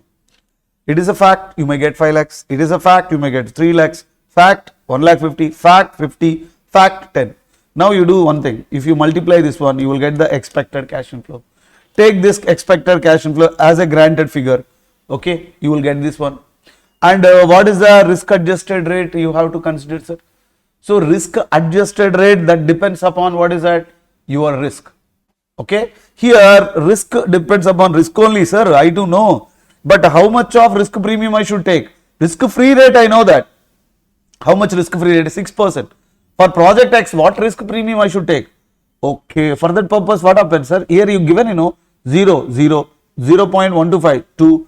So how should I do? Kaise karna hai? Okay. In such a case, my dear student, you have to calculate coefficients of variation for project X, project Y. Why? The reason is very simple. Once you calculate coefficients of variation, then you will pick it up that what would be the project X coefficients of variation. If the coefficients of variation of project X is between 0 to 0.25, risk premium take 2%. Are you getting my point? Whereas if it is 0.5 to 0.75, take 4%. Okay, for that purpose, what you have to do? Risk-free rate is there. You have to identify first coefficients of variation. So coefficients of variation, if you want to find it out, means what you have to find it out? Expected cash inflow, you have to find it out. Expected cash inflow, how do you find it out? Cash inflow into probability summation would be expected cash inflow, right? Good. Then coefficients of variation, how do you get it? Standard deviation divided by summation of expected cash inflow. Okay. So you have to find it out, standard deviation. It means that first what you have to do? Fact is that cash inflows, you can get it, right? Number two, you have to calculate standard deviation, and you have to calculate standard deviation and expected cash inflow. By considering this, you have to identify what is that? Coefficients of variation. Basing on this coefficients of variation, identify risk, take the risk-free rate and merge together, find it out risk-adjusted discount rate. Basing on that risk-adjusted discount rate, calculate NPV. What a problem it is. Wonderful. So it means that, got the point, dear students? If it is a class, means I can solve this problem, but only this 1 hour it will consume, because within a short span I want to give the idea about this one, because of 3 problems, approximately only 3 to 4 problems, little bit innovative, right? Now I will guide you what is the way to catch NPV. Now you are here, right? Project X NPV you have to calculate. So project X NPV you have to calculate. If NPV positive, then only you will accept. So you need NPV equal to PV of cash inflow minus PV of cash outflow. You have a cash outflow, no problem, but you need to cash inflow. Cash inflow, if you want to find it out, what is the way to find it out? Cash inflow. Cash inflow means expected cash inflow. So expected cash inflow, if you want to find it out, the cash flows into probability summation, you have to find it out. This is for that purpose you will get it. Okay. Into life is given, if you want to consider present value factor or annuity factor, that should be used, right? If it is a 1 year, means present value factor, R percentage, N number of years. R means risk adjusted discounting rate. How do you find it out? Risk adjusted discount rate, where risk free rate plus risk premium to be added out. Risk premium, how do you find it out? Risk premium depends upon coefficients of variation. How do you calculate coefficients of variation? You have to find it out, standard deviation divided by summation of expected cash inflow. How do you calculate standard deviation? Standard deviation equal to deviation means expected cash inflow, and cash flow minus summation of expected cash inflow, that equal to D square into Pi summation equal to variance, square root of variance equal to standard deviation. Standard deviation divided by expected cash inflow would be coefficients of variation. Basing on coefficients of variation, you have to find the risk. This is the problem. You got the logic. Unless until you cannot, if you follow my way of explanation line by line, then only you can understand this one. First, let us move into the problem. Here I will tell you first how they used to find it out, this one. This is the problem, right? Now take the question number 6. Solution, we will go to solution. The point number 1, see, calculation of expected cash inflow, standard deviation. Actually, calculation of expected cash inflow, standard deviation. If you find it out both, you will get the coefficients of variation. Coefficients of variation guides you, find it out, risk premium. Risk premium supports to find it out, risk adjusted discounting rate. Now you see, cash inflows, how do you find it out? Probability, you got the cash flows, you got it. By multiplying, summing up of this, you will get the expected cash inflow. So 5 lakhs into 0.2, 1 lakh, 3 lakhs into 0.390, 1 lakh 50 into 0.15, 22 lakh 50,000, 50,000 into 0.20, 10,000 into 0.1, 1 lakh 50. If you sum it up all these things, you got the 2 lakh 24,000. Now there is a 2 ways to find it out. You got the, this is called expected cash inflow. Then you will find it out D. D equal to expected cash flow minus expected cash flow is D. Thereafter D square into Pi summation equal to variance. Standard deviation of square root of variance equal to standard deviation. That is one alternative. You can also follow other alternative also. Even if you calculate it, you will find it out. I roughly calculated this one, right? I got generally what method we used to calculate. But in this method also it would be right. So where we will get the, by multiplying P and X we got this one, right? And by X square into probability summation you got this. And expected cash inflow where you got 2,24,000. Standard deviation summation of Px square minus summation of expected cash inflows. You will get it 30 lakh, 30 crore, 71 lakh, 40,000, and the square root of this one, you will get the standard deviation. So standard deviation equal to 1,75,254. What do you mean by this standard deviation, dear students?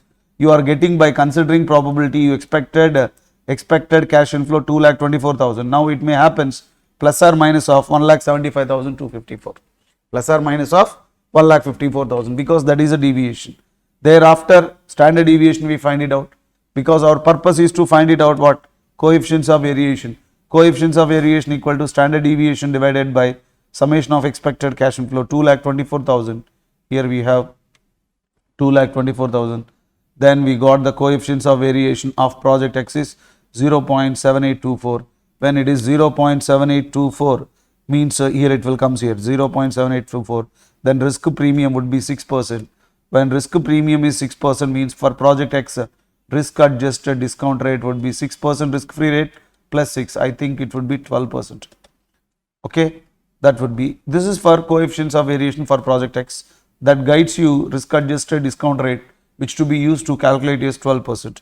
Then project Y, same cash flows we have taken, probability cash flows, we multiply this one and we summed up this value 2,25,000, and X square into Y square into probability. If you make it this one, you will get it 86 crore summation, 86 crores 12,75,000, and expected cash inflow is this. Standard deviation equal to 86 crore 12,75,000 minus 2 crores 55,500 square. You will get it what is that, 1 crore 1,44,386. It means that whatever the expected cash inflow you will expect plus or minus of 1,44,386. 1,44,386. Okay, this would be plus or minus. Okay, then coefficients of variation, you got the 0.5651. 5651 means 5651, it will comes to 4, I think so. 6 plus 4, 10% now. Let us check it here. So calculation of risk adjusted discount rate. Here coefficients of variation, you got it. Coefficients of variation, you got it. Here is 6%. That means 6 plus 6, 12. Here 4, risk free rate 6 plus 4, 10. Now you have to calculate the project X NPV. 0 period, you made it 1 crore 50 lakhs. So expected cash inflow for project X we already calculated, right? 2,24,000. So 2,24,000 into present value factor, it happens only at the end of the period, 0.5674. By multiplying this, you will get the cash inflow. This is the cash outflow. From cash inflow, if you deduct cash outflow, it is a minus. Whereas project Y, 1,50,000 into 1. Okay, the cash inflow already we estimated here. Here is 2,55,500. So 2,55,500 into 0.6209. So 1,58,640. So NPV is positive. Since NPV positive for project A, it should be accepted. This is the problem. Wonderful problem. Very good. Instead of asking directly, very innovatively he asked this problem. I like much this one. So simply, if you logic behind this one is, if you want to calculate NPV, you need a discounting rate. Discounting rate is risk free rate plus risk premium. Risk premium depends upon coefficients of variation. Coefficients of variation is depends upon standard deviation, summation of expected cash inflows. That means expected cash inflow you have to find it out, means cash flows into probability you have to find it out. That summation. Standard deviation you have to find it out means, so cash flows minus expected cash flow, you will get the deviation. So d square into pi, summation would be variance, square root of variance equal to standard deviation. So unless until you don't know all these things, right, it would be difficult to find the question. Got the point? Right. The next problem here is, dividend decision. Well, dividend decision. See, every company ultimate financial management objective is to take effective decisions.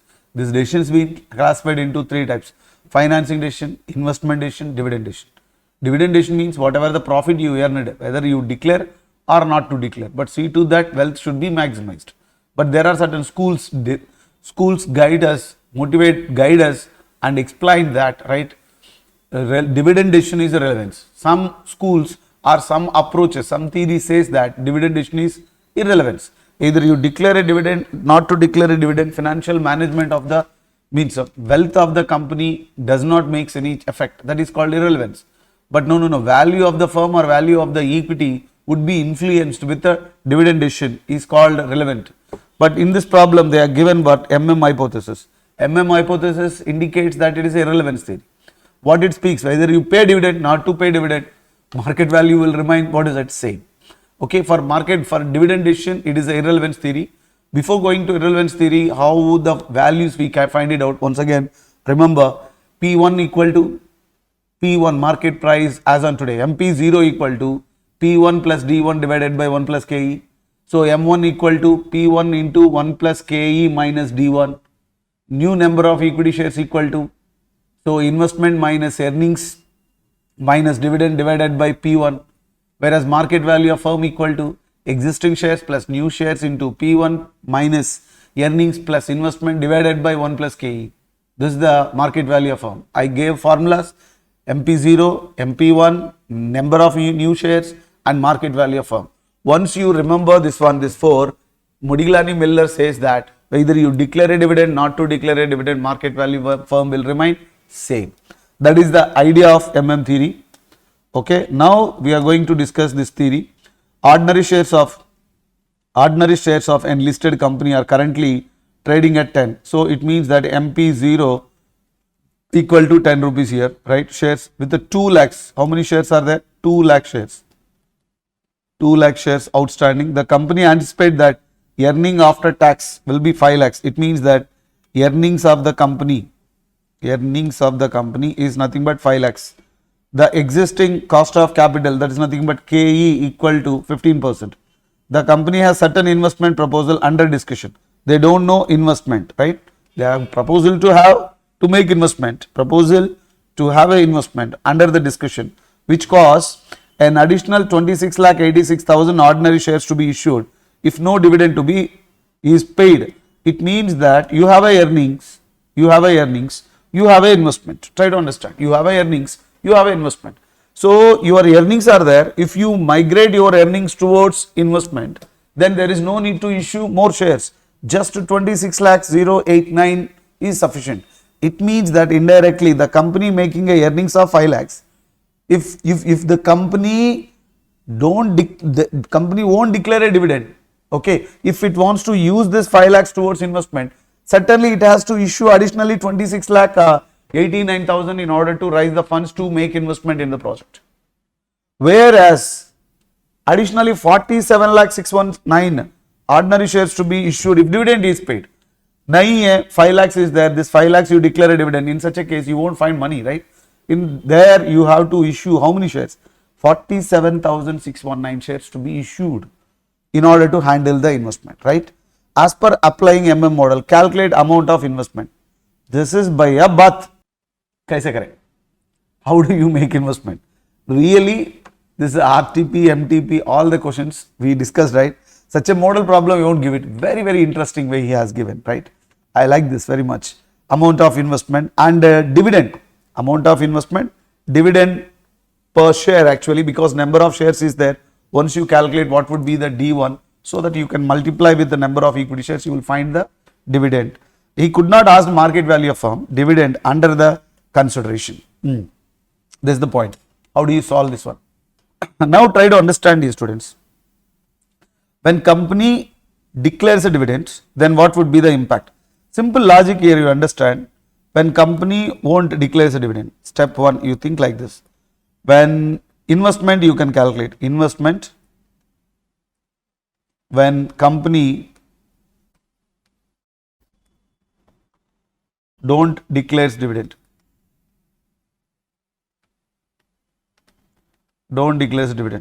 you know the formula, don't declares the dividend, right?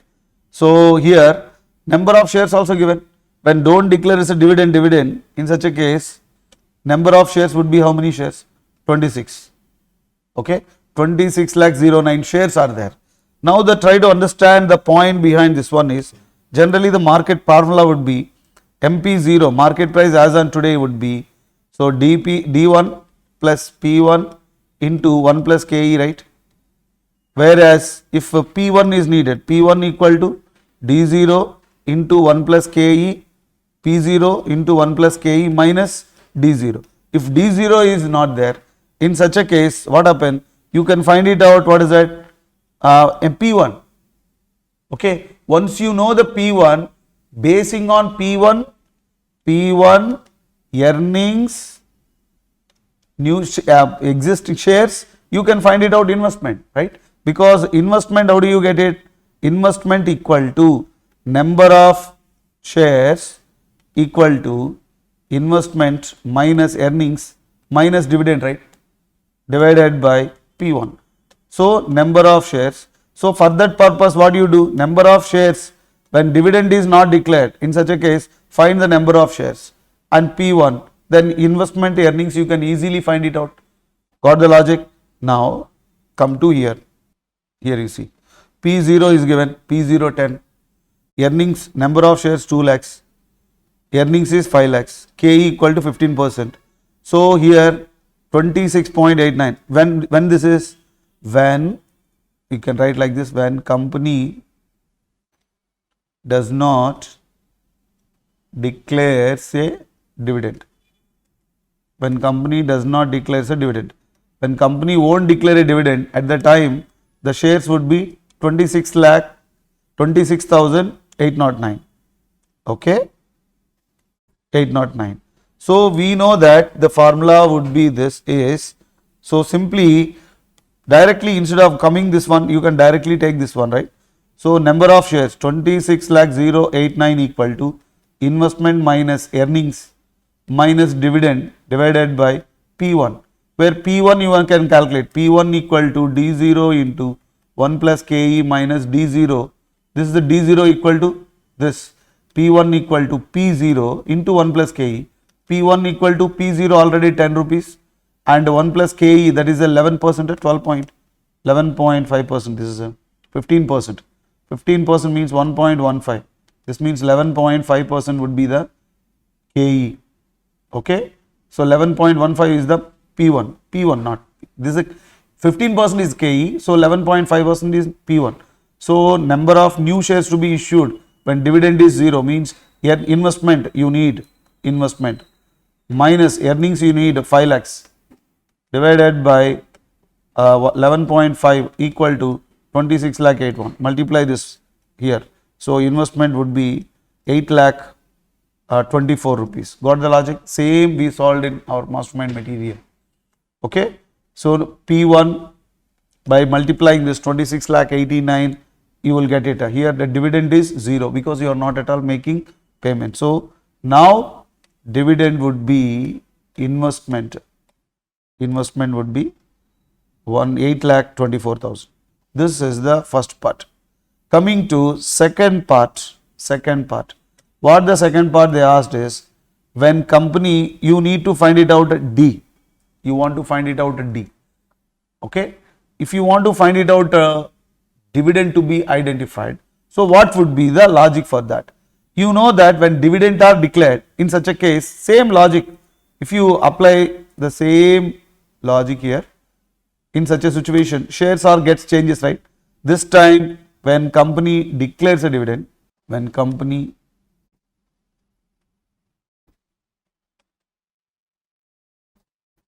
declares a dividend, in such a case, you have to find it out. What is that? P1. P1 also essential. So, but number of shares we know that, right? That is 46 lakh there, here 46 lakh 619, when dividend are 619 number of new shares, investment minus earnings minus dividend. Dividend means already old shares 2 lakhs shares are there into D1. This is we have to find it out, divided by P1 we have to find it out. Now here there is a two things to be solved. P1 to be solved when dividend to be declared and D1. In such a case, well, we know that the P1 equal to, the formula would be D plus P0 into 1 plus KE minus D1. P0 into 1 plus Okay, you can also find it out. P0, P1 actually. In such a case, P0 would be P1 plus D1 divided by 1.15 KE. So P1 equal to D1 would be 11.5. Thus P1 would be 11.5 plus 1. This is the first observation. You have to find it out. P1 equal to this equation P1 plus D1 equal to 11.5. So P1 equal to 11.5 minus D1 if it crosses here. Okay, that equal to 1. Well, we know the number of equity shares. Number of new shares, that is a 47,69,000. Equation would be same. 8,24,000 minus 5 lakhs minus 2 lakhs into D1 divided by P1.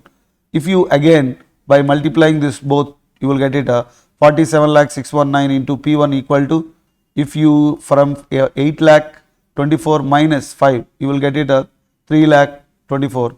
This 2 lakhs D1 you will get it. This is the form 1. Now you can make an observation equal to P1 can be written like this, right? P1, you have to solve this equation, P1. So P1 would be here, P1 here, right? 11.4, 47,619, 11.1, 11.5 minus D1 equal to, this equation would be like this, 2 lakhs D1 plus 3,24,000. Now, if the D1, if you multiply this one with 47,619,000, calculator 47 lakh this one, so 5,47,061. Again, if you multiply this, you will get this value. Whereas here you know that 2 lakhs plus 3,24,000 same, and now this D1, here D1 is there, and here 5 lakhs if it comes here, right? In such a case, 5,47,619 minus 5 minus 3 lakhs, you will get a 2,47,594 equal to 2 lakhs D1 plus, if it crosses here minus, it will goes to the plus. Then if you resolve the equation, 2,47,594.5 equal to 2,47,619, D equal to 0.99 means approximately 1. For approximately 1 is the D1. Approximately here the problem is asked. This is the irrelevant area. He could not, there is no need to find it out the value of firm, but just he asked what is the D1. D1 is nothing but 1 rupee. For 2 lakhs into 1 rupee, if you multiply with 2 lakhs, you will get it. Basing on that, you can also calculate P1, and basing on P1, you got this one, right? And total market value of firm, new firm, existing firm into P1, investment minus earning. This is the market value of firm formula. He proved market value of firm is 20 lakhs. Actually, he should ask what is the market value of firm. But the question here is they asked what is the market value of firm. They could not ask this. Amount of investment and the dividend. If the dividend is, the problem ends here. If the market value of firm means, problem comes here. Okay. This is the way, these students. Calculation, it will take, just I explain what is the procedure. First of all, this problem consists of 2 parts, dear students. When dividend is not declared, basing on number of shares, new shares to be issued, with that equation you can find it out what? Investment. By taking the same, and dividends are declared, by taking with the number of equity shares, investment minus earnings minus dividend, you can find it out D. Okay, that is. But the actually answer is given market value of firm, but the question is asked only D1. Okay, that is coming to question number 8. That is this question from working capital management, exclusively from management of cash. Means you have cash budget preparation, frankly speaking. So very simplest area, but the thing is a little bit lengthy one, because this question includes not only preparation of cash budget, but also profit and loss account as well as balance sheet. But once the student who have awareness of profit and loss account and balance sheet, there is no need to explain this one, because cash budget preparation is very easy, but along with this you need to prepare profit and loss account as well as balance sheet. Okay, very simple, easy question. Right, let's move into this question. A company was incorporated, started, beginning on 1st April 2011, right? The authorized capital was 1 crore, means 100 lakhs is authorized capital, whereas divided into 10 lakh equity shares. It intend to raise the capital by issuing of equity share is how much? 5 lakhs of rupees. So 50 lakhs fully paid on 1st April. So they commenced business on 50 lakhs they raised by issuing of equity. Besides the loan amount, 6,50,000, 12% per annum. The rate of interest is 12% obtained from the financial institution on 1st April. So, 1st April, they raised funds from equity as well as bank loan. The further borrowings will be made at the same rate. By chance, if at all company need further amount, further any requirement, the rate of interest will remain same only. Okay. Interest on the first day of the month, which is borrowing required. All borrowings will be repaid along with the interest on the expiry of 1 year. Within 1 year, the interest rates would be interest would be paid. The company will make payment for the following assets. Payments for the following assets. The company already they are going to raise equity, they are going to raise, and as well as they are going to make a payment for that. Particularly for land and machinery 10 lakhs, plant and machinery 10 lakhs, land and building 20 lakhs, furniture 5 lakhs, motor vehicles 5 lakhs, and the stock of raw material. Stock of raw material is required 5 lakhs rupees. These are the amount they made it. The following further details: projected sales April, May, June, July, August, September. Dear students, when company makes a sales, it will receive the money, whereas when company purchases, it makes the payments. Okay, keep it in mind. This is a basic rule. The gross profit margin. If the company makes a sale 100 rupees, out of this 100 rupees, 25% company able to generate the gross profit. So remaining 75% would be cost of goods sold. Hello, cost of goods sold. You know, in final account while preparing, sales minus gross profit equal to cost of goods sold, right? Same logic, right? The company will make credit sales only. Company makes a sales, but it is not cash sales, it is a credit sales, and this will be collected in the second month of the following sales. It means that if you make a April, you used to collect on June. If you make a June, August, like that. Okay? 2 months credit period. Next, creditors will be paid. Creditors will be paid in the first of the month following the credit purchases. Creditors will be paid in the first the month following credit purchases. There will be a credit purchase only. Whenever you will purchase the commodity, you will make what? The first of the month, right?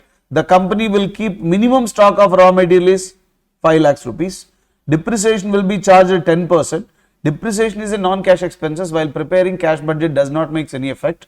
But whereas while preparing balance sheet, its impact would be there. Why? Because after treating depreciation only, you have to project it. Payment for miscellaneous expenses. It's a payment 50,000.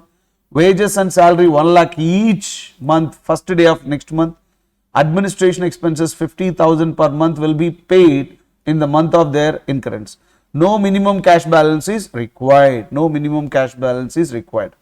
You are required to prepare the monthly cash budget. Monthly cash budget April.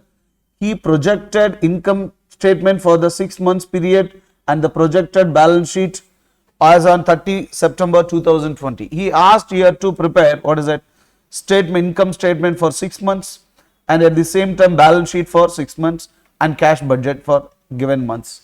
So this is the problem, dear students. You are asked to prepare cash budget, you are asked to prepare profit and loss account, you are asked to prepare what is that balance sheet. Now, how do you prepare the cash budget? Let us take back cash budget. Cash budget is a systematic estimation of availability of cash for the concerned period, right? So, in order to make cash budget, what is the format I made you to understand? So, particulars month, January means if at all months are given, you take the months. Classify the cash budget into 3 ways: opening cash balance, receipt as well as payment. But in this problem, there is no opening cash balance because company commenced this year itself. Then try to understand from the given problem what would be the receipts. Company commenced this year, so company issued equity. Equity would be resources, debentures, okay, and at the same time company made a credit sales, that collections from the debtors. Is there any miscellaneous receipt? Means we will take it receipt. While coming to payments, from the payment company purchases assets. For that asset it has to make certain miscellaneous payments are there. You have to make miscellaneous payments as well as certain administration expenses to be paid. As administration expenses you have to pay, wages and salaries you have to pay, right? These are all the payments. If at all sometimes comparing to receipt to payments are more, that excess amount could be raised by issuing loan, temporary loan to be raised, because unless until we cannot make it, this one, right? So this is the question, dear students. Now coming to answer point of view, as I told you, prepare cash budget. Prepare cash budget, you see, preparation of cash budget, April, okay, April, May, June, July, August, September. Opening cash balance is nil because company is newly formed, okay. Company, since company commenced, newly commenced, so it won't find what is that opening cash balance here, right. Coming to cash inflows, equity shares they issued, already problem they clearly mentioned here. Company able to receive what is that equity, how much, 50 lakhs, let us take equity share is 50 lakhs, got it. Thereafter debentures, you have debentures, company issues a debenture here, this is the 50 lakhs and 6 lakhs, 50,000. So here it is 6 lakh and 50,000, this would be the first year. There is no other receipts, okay. Sir, credit sales are there, no sir, hello, credit sales are there, no sir, no, because you make a credit sales, you won't collect the money now, right. It will take how many months, they said company will make a credit sales only, and this will be collected in the second month following, not this second month onwards. That would be the reason. So only this two, by summing this one, I got 56 lakh 60,000. Coming to payments, we know that on the projected April, so April, only April you will have 5 lakhs here, not here, it is the following assets on 1st April, plant and machinery, land and building, furniture, motor vehicle, stock. So sum it up total. You have to make a payment for this. So you see plant and machinery, land and building, furniture, motor vehicle, stock, right. Thereafter certain payments is there. Well, we know that the payments we identified here, the payments would be miscellaneous payments, 50,000. Miscellaneous payment we consider here is miscellaneous payment here 50,000 we considered. Thereafter wages to be paid, where it is wages, wages and salaries to be paid, wages and salaries to be paid 1 lakh, let us take 1 lakh wages and salaries, not the first month, because he clearly mentioned wages and salary 1 lakh will be paid in the first day of next month, that means it won't come here. And administration expenses will reflect here. Administration expenses 50,000 per month will be paid in the month of their incurrence, okay, their incurrence. Now after making this 50,000, wages won't come here. After making total payments, I got it 56 lakh 50,000, total receipts we got it 46 lakhs. From opening minus closing, if you deduct 10 lakh 50,000, this 10 lakh 50,000 would be the opening. But here you won't find any receipts here, okay. Then what is that, collections from debtors also you won't come, because it is third year onwards it will take. Now here, dear students, if you observe, right, what about the payments? Payments, you have payments to creditors, because the problem clearly credit will be paid in the first month of following credit purchases, So how do you identify credit purchases? That is the most important. Credit purchases, this month you purchased means you have to pay next month, but in the entire problem credit purchases not given. But here I will give you certain instructions to you, right, dear students. But in this problem sales are given and gross profit are given, right. So gross profit are given. You know that final account while preparing as sales we will take it. From the sales, if you deduct the gross profit, you will get the cost of goods sold. Cost of goods sold included purchases, right. Now what happened, there is a manufacturing expenses concerned with respect to what is that, wages. If you deduct this wages, then automatically only one thing left is purchases, and because you know company don't have any opening stock, are you getting? So purchases here equal to take the sales, deduct the gross profit and minus wages, you will get the credit purchases. So that would be the point to be considered here. So credit payments to creditors, it would be 10 lakh 50, 11 lakh 12,500, 12 lakh 12,500, 14 lakhs and 14 lakhs. How do we get it? Here the working note, because of time constraint, coming to here, purchases, this would be payments to creditors, payments to creditors. Okay. Now you see April, you made a sale. From the sales, 25% gross profit means 75% cost of goods sold. Thereafter wages, if you deduct, it would be 10,50,000. May, 17,50,000 into 75% cost of goods sold, 1 lakh wages. After deducting all these things, you will get this value. So the same value we projected here, right? The same value we projected. Next, you have a wages, except the first month. You have every month would be how much wages? 1 lakh. That's the reason 1 lakh, 1 lakh, 1 lakh, 1 lakh, 1 lakh we took it. And administration expenses you projected 50,000. Not only first month, second, third, 4, 5, 6. If you observe the total expense, total payments would be 11,50,000. Whereas you have the closing balance of 10,50,000. That extra balance, whatever it may be, that should be raised from external sources. For this source also you have to pay same rate of interest because it would be insufficient. So at least the payment should compensate receipts, or at least the company should hold the certain amount to make the payments. But here the receipt should be equal to payments. That is a no opening cash balance here. Opening cash balance is nil. Coming to here, receipts from debtors. Receipt from debtors they have given 15 lakhs, 17,50,000, 17,50,000, 20 lakhs. Receipt from debtors, if you make observation of sales, what the problem is given here? Here you see. The sales, you are making a sales. April sales, if you make it, May, June you will collect it. It means that you see, April, May, June, how much? 15 lakhs. But actually sales are made at this much.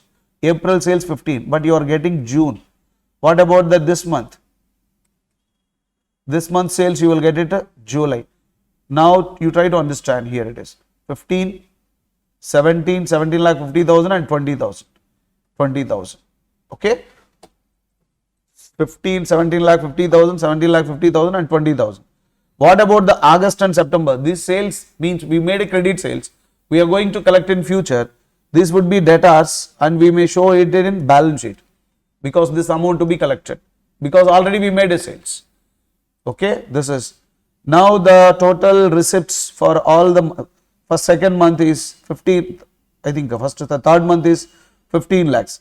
Coming to payments, you have miscellaneous already payments covered, miscellaneous covered, administration. So 13,62,000. This 13,216,000 moves to here.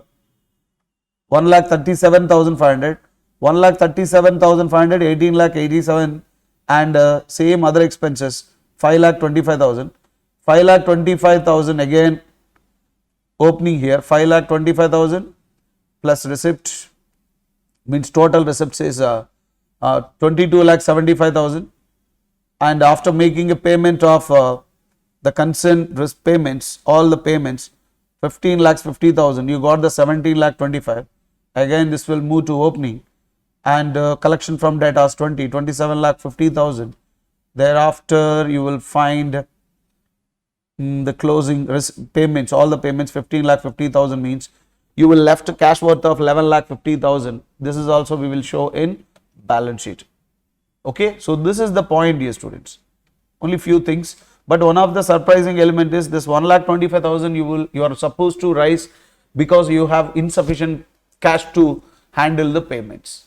So this is the cash budget preparation. So next coming to profit and loss account.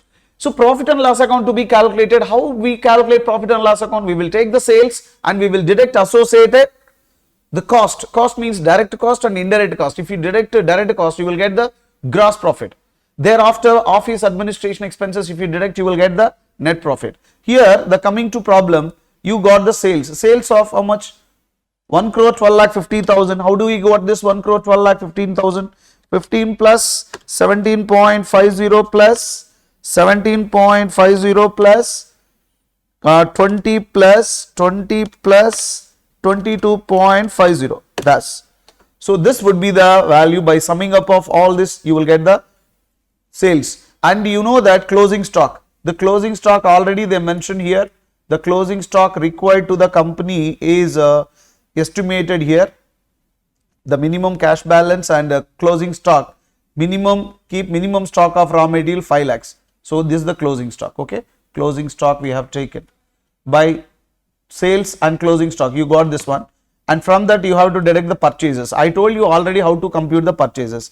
Sales minus gross profit, you will get the cost of goods sold. From that, if you deduct wages, you will get the purchases. For the purchases calculation, previous class we considered the purchases would be like this. Here you see purchases April, May, June, July, August, September, and minimum stock should be required. That is also part of purchases because the first time the company commencing its business.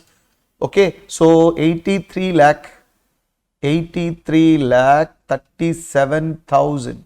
83 lakh 37,000. Balu sir, I have a doubt why you are considering the closing stock. Dear my students, first time you are commencing business. For the sake of next year, you are holding closing stock means whatever the commodity you sold, for that raw material you already consumed. Hello? And for the sake of next year, you are holding closing stock means unless until you cannot buy. How do you get it? This one. That is closing stock also purchases. Aneja Limited Company, PQRS Limited Company. In classroom, we discussed this one. Right? Purchases. And wages, salaries. Wages and salaries. You know the wages, how much they given? Wages given, here it is, wages 1 lakh. 1 lakh for month. So 6 months duration we are calculating. That's why 1 lakh into 6. You got the 6 lakhs. And from this 1 lakh 17,000, 1 crore 17 lakh 50,000, if you deduct all these things, you will get the gross profit. If you bring the gross profit, then you have administration expenses over the period of 6 months. Administration expenses 50,000 into 6 months. How much it is? 3 lakhs. Depreciation.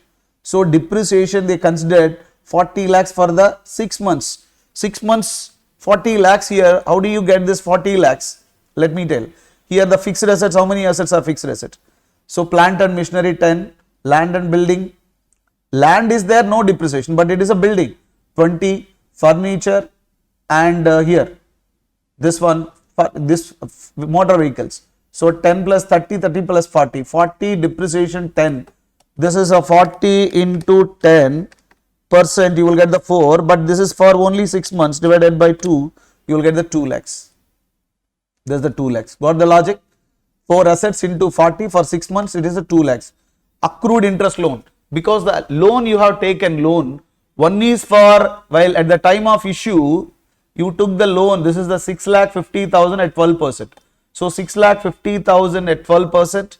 And at the same time, while preparing cash budget, we identified certain insufficient balance we came. For that purpose also, we estimated, what is that? 1,20,000 loan. But here interest to be paid for only 6 months. For that purpose, accrued interest to be, this is the interest to be paid. How much? You see here, 12%. 6,50,000 into 12 for 6 months. 3,90,000. 1,25,000, 12% for 5 months. Why? Because after not beginning, first year ending, over the period 6 years means 6 months means 5 months only. For this is the 5 months. 6,0250. In total, 45,250. 45,250 is the interest here. 45,250. And miscellaneous expenses. Miscellaneous expenses they given in the problem itself. Coming to miscellaneous expenses. Miscellaneous expenses 50,000 only in April. Okay. Then what is that? After deducting this, you got the net profit. You try to understand. Gross profit you got it. Administration expenses, depreciation 40 lakhs into 10% for 6 months. Accrued interest loan 45,250 miscellaneous. So 22,250. If you estimate balance sheet, automatically balance sheet you have a different types of assets. Coming to assets, what are they? You have various assets. Let us take fixed assets. So plant and machinery, out of that depreciation means plant and machinery less depreciation, and land and building less depreciation. Thereafter furniture less depreciation, motor vehicle less depreciation. After this total assets you got the 38,000. 38 lakhs. Coming to stock, already in the problem they said the 5 lakhs.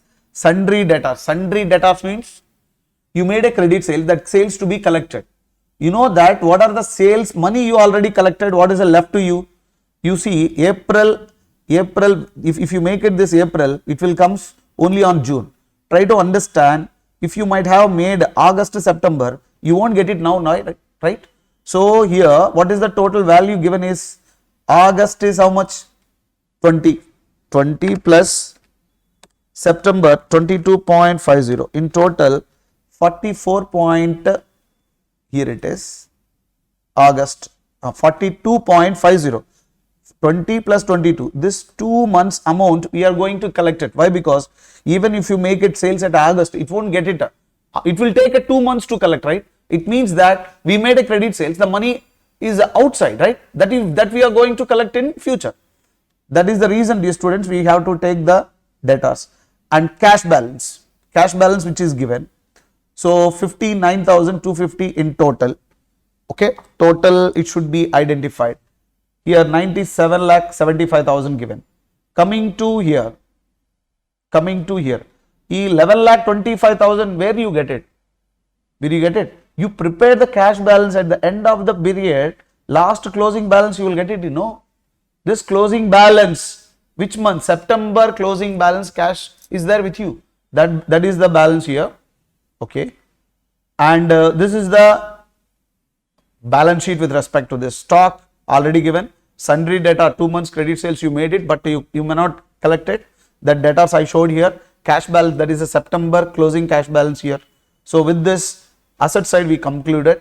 Coming to liability side, you have, what is that? Equity share capital 50 lakhs, and profit you made it, what is it? 22 lakhs 17,250, and whereas you have a accrued loans you have taken. One loan from short term, another one is a long term loan. 6,50,000 loan you have to pay, plus while preparing cash budget you identified certain short term loan, that short term 1,25,000.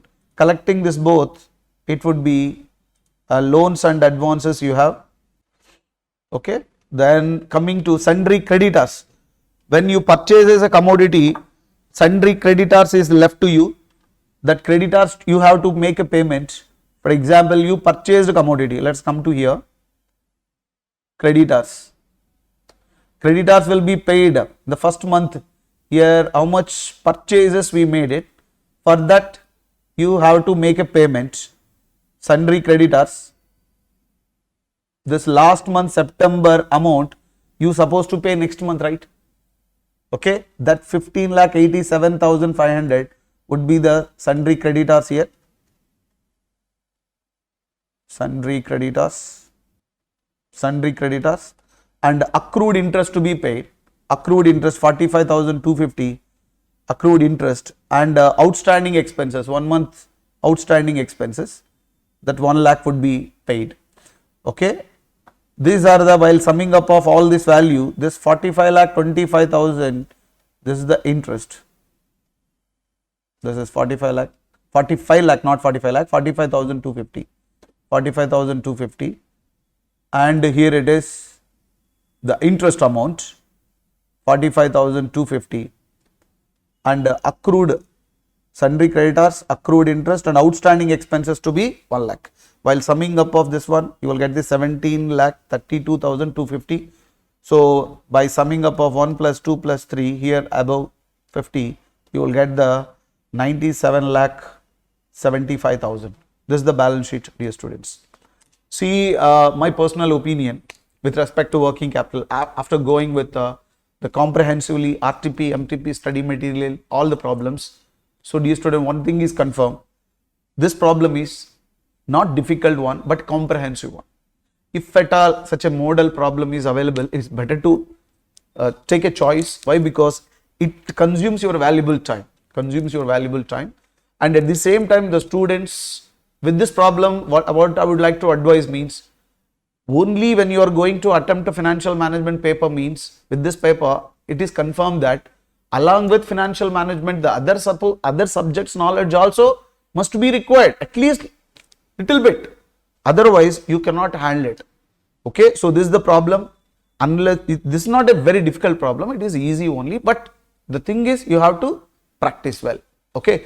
So with this, dear students, few problems, particularly cost of capital as well as working capital management, these problems little bit comprehensive mode. Unless until you cannot practice, you cannot solve the problem within the given time. That's why once again check this one, and if you are not able to understand first time, right, listen or watch this video once again, you will get it, right? The next question is from working capital management. Working capital management, the trading and profit and loss account BAT Limited for the year ended 31st March 2022 is given. So here opening stock, raw material, work in progress, opening stock of raw material, work in progress, finished goods given, closing stock of raw material, work in progress, finished goods is given, purchases, wages, production expenses, gross profit is given, administration expenses, selling expenses, you got this one.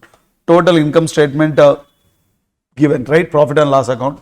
Next, the opening and closing payable for the raw material were 16 lakhs, 19 lakh 20,000 respectively, whereas the opening and closing balance of receivables were 12 lakhs and 20 lakhs. Opening closing balance of raw material given, and respectively opening closing balance of receivables also given, right? Opening closing balance of payable, it is payable means my dear students creditors, here it is the receivables. Okay, basing on this, same problem is available in mastermind material but not in new batch. So last batch it was there. So you are required to ascertain working capital requirement by operating cycle period method, right? Working capital. So operating cycle, what is operating cycle? Operating cycle is the time period in which raw materials are converted into cash. Okay, how do you calculate working capital basing on operating cycle? If you want to find it out working capital basing on operating cycle, first of all you should calculate various individual holding periods. Thereafter you have to find it out number of cash cycles. Thereafter you have to find it out the total cost incurred by the company divided by number of cash cycles. You will get the working capital requirement, right? So this is the procedure to find it out. Number one, you have to find it out individual holding periods. Number two, basing on that individual holding periods, you have to find it out net operating cycle period. Net operating cycle period is raw material holding period, work in progress holding period, finished goods holding period, debtors collection period minus creditor payment period. After calculating of individual holding periods, you have to find it out net operating cycle period. Then you have to calculate number of cash cycles. So 365 divided by net operating cycle period, you will get the number of cash cycles. Basing on number of cash cycles, you will find the working capital, that is the total cost of sales or total cost incurred by the company divided by number of cash cycles. You will get it the working capital per cycle. This is the problem. Already this model problem is there. Now first of all our job is to finding out what is that, which problem this is, here it is. First of all you have to compute operating cycles, means you have to calculate first step number one, estimation of individual holding period. Step number one is estimation of individual holding period. What are the holding period? Raw material holding period. Formula, average stock of raw material divided by raw material consumed during the year. Okay, what is average stock of raw material? Opening stock plus closing stock divided by 2 is average stock. Raw material consumption, opening stock plus purchases minus closing stock. Average stock, opening stock is how much it is given here. Here is opening stock. Kitna student? Opening stock 44. Here is 44 opening, closing 16 divided by 2. Here 14,000, 44 nahi hai. 14 lakh 40,000 plus 6 lakhs. 14 lakh 40,000, 6 lakhs divided by 2. 86 lakhs, how do you get it? Opening stock plus purchases minus closing stock. So 14 lakh 40,000 plus 88 lakh minus 16 lakhs. This is 14 lakh 40,000, 88 lakh minus this 86 lakh 40,000. So average stock divided by raw material consumed during the year into 365. You will get the 64.21. Go, finished. Next, work in progress holding period. What is the formula? Average stock of work in progress divided by cost of production. Cost of production. Average stock of work in progress. Opening stock of work in progress 4,80,000. Closing stock of work in progress 88 lakhs divided by 2. Is it right? Come to here. Here it is. 4,80,000 plus 4,80,000, 8 lakhs divided by 2. Cost of production.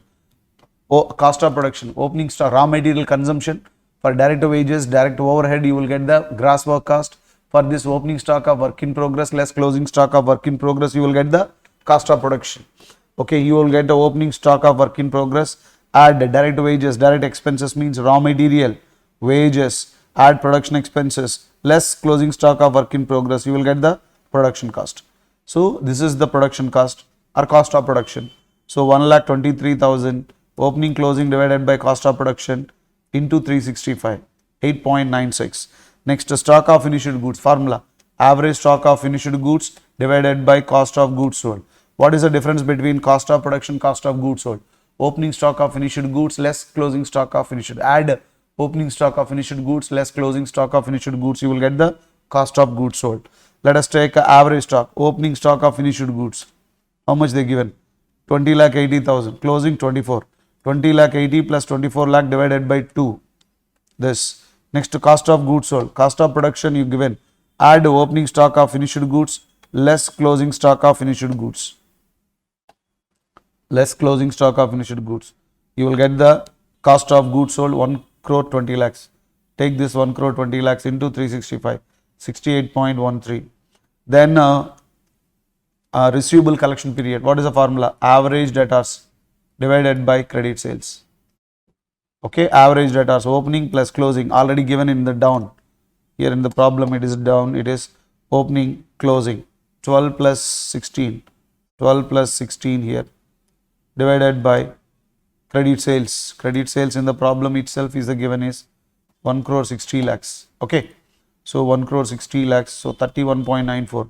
Creditors, average creditors divided by credit purchases. Okay, average creditors, opening this is a creditors payment.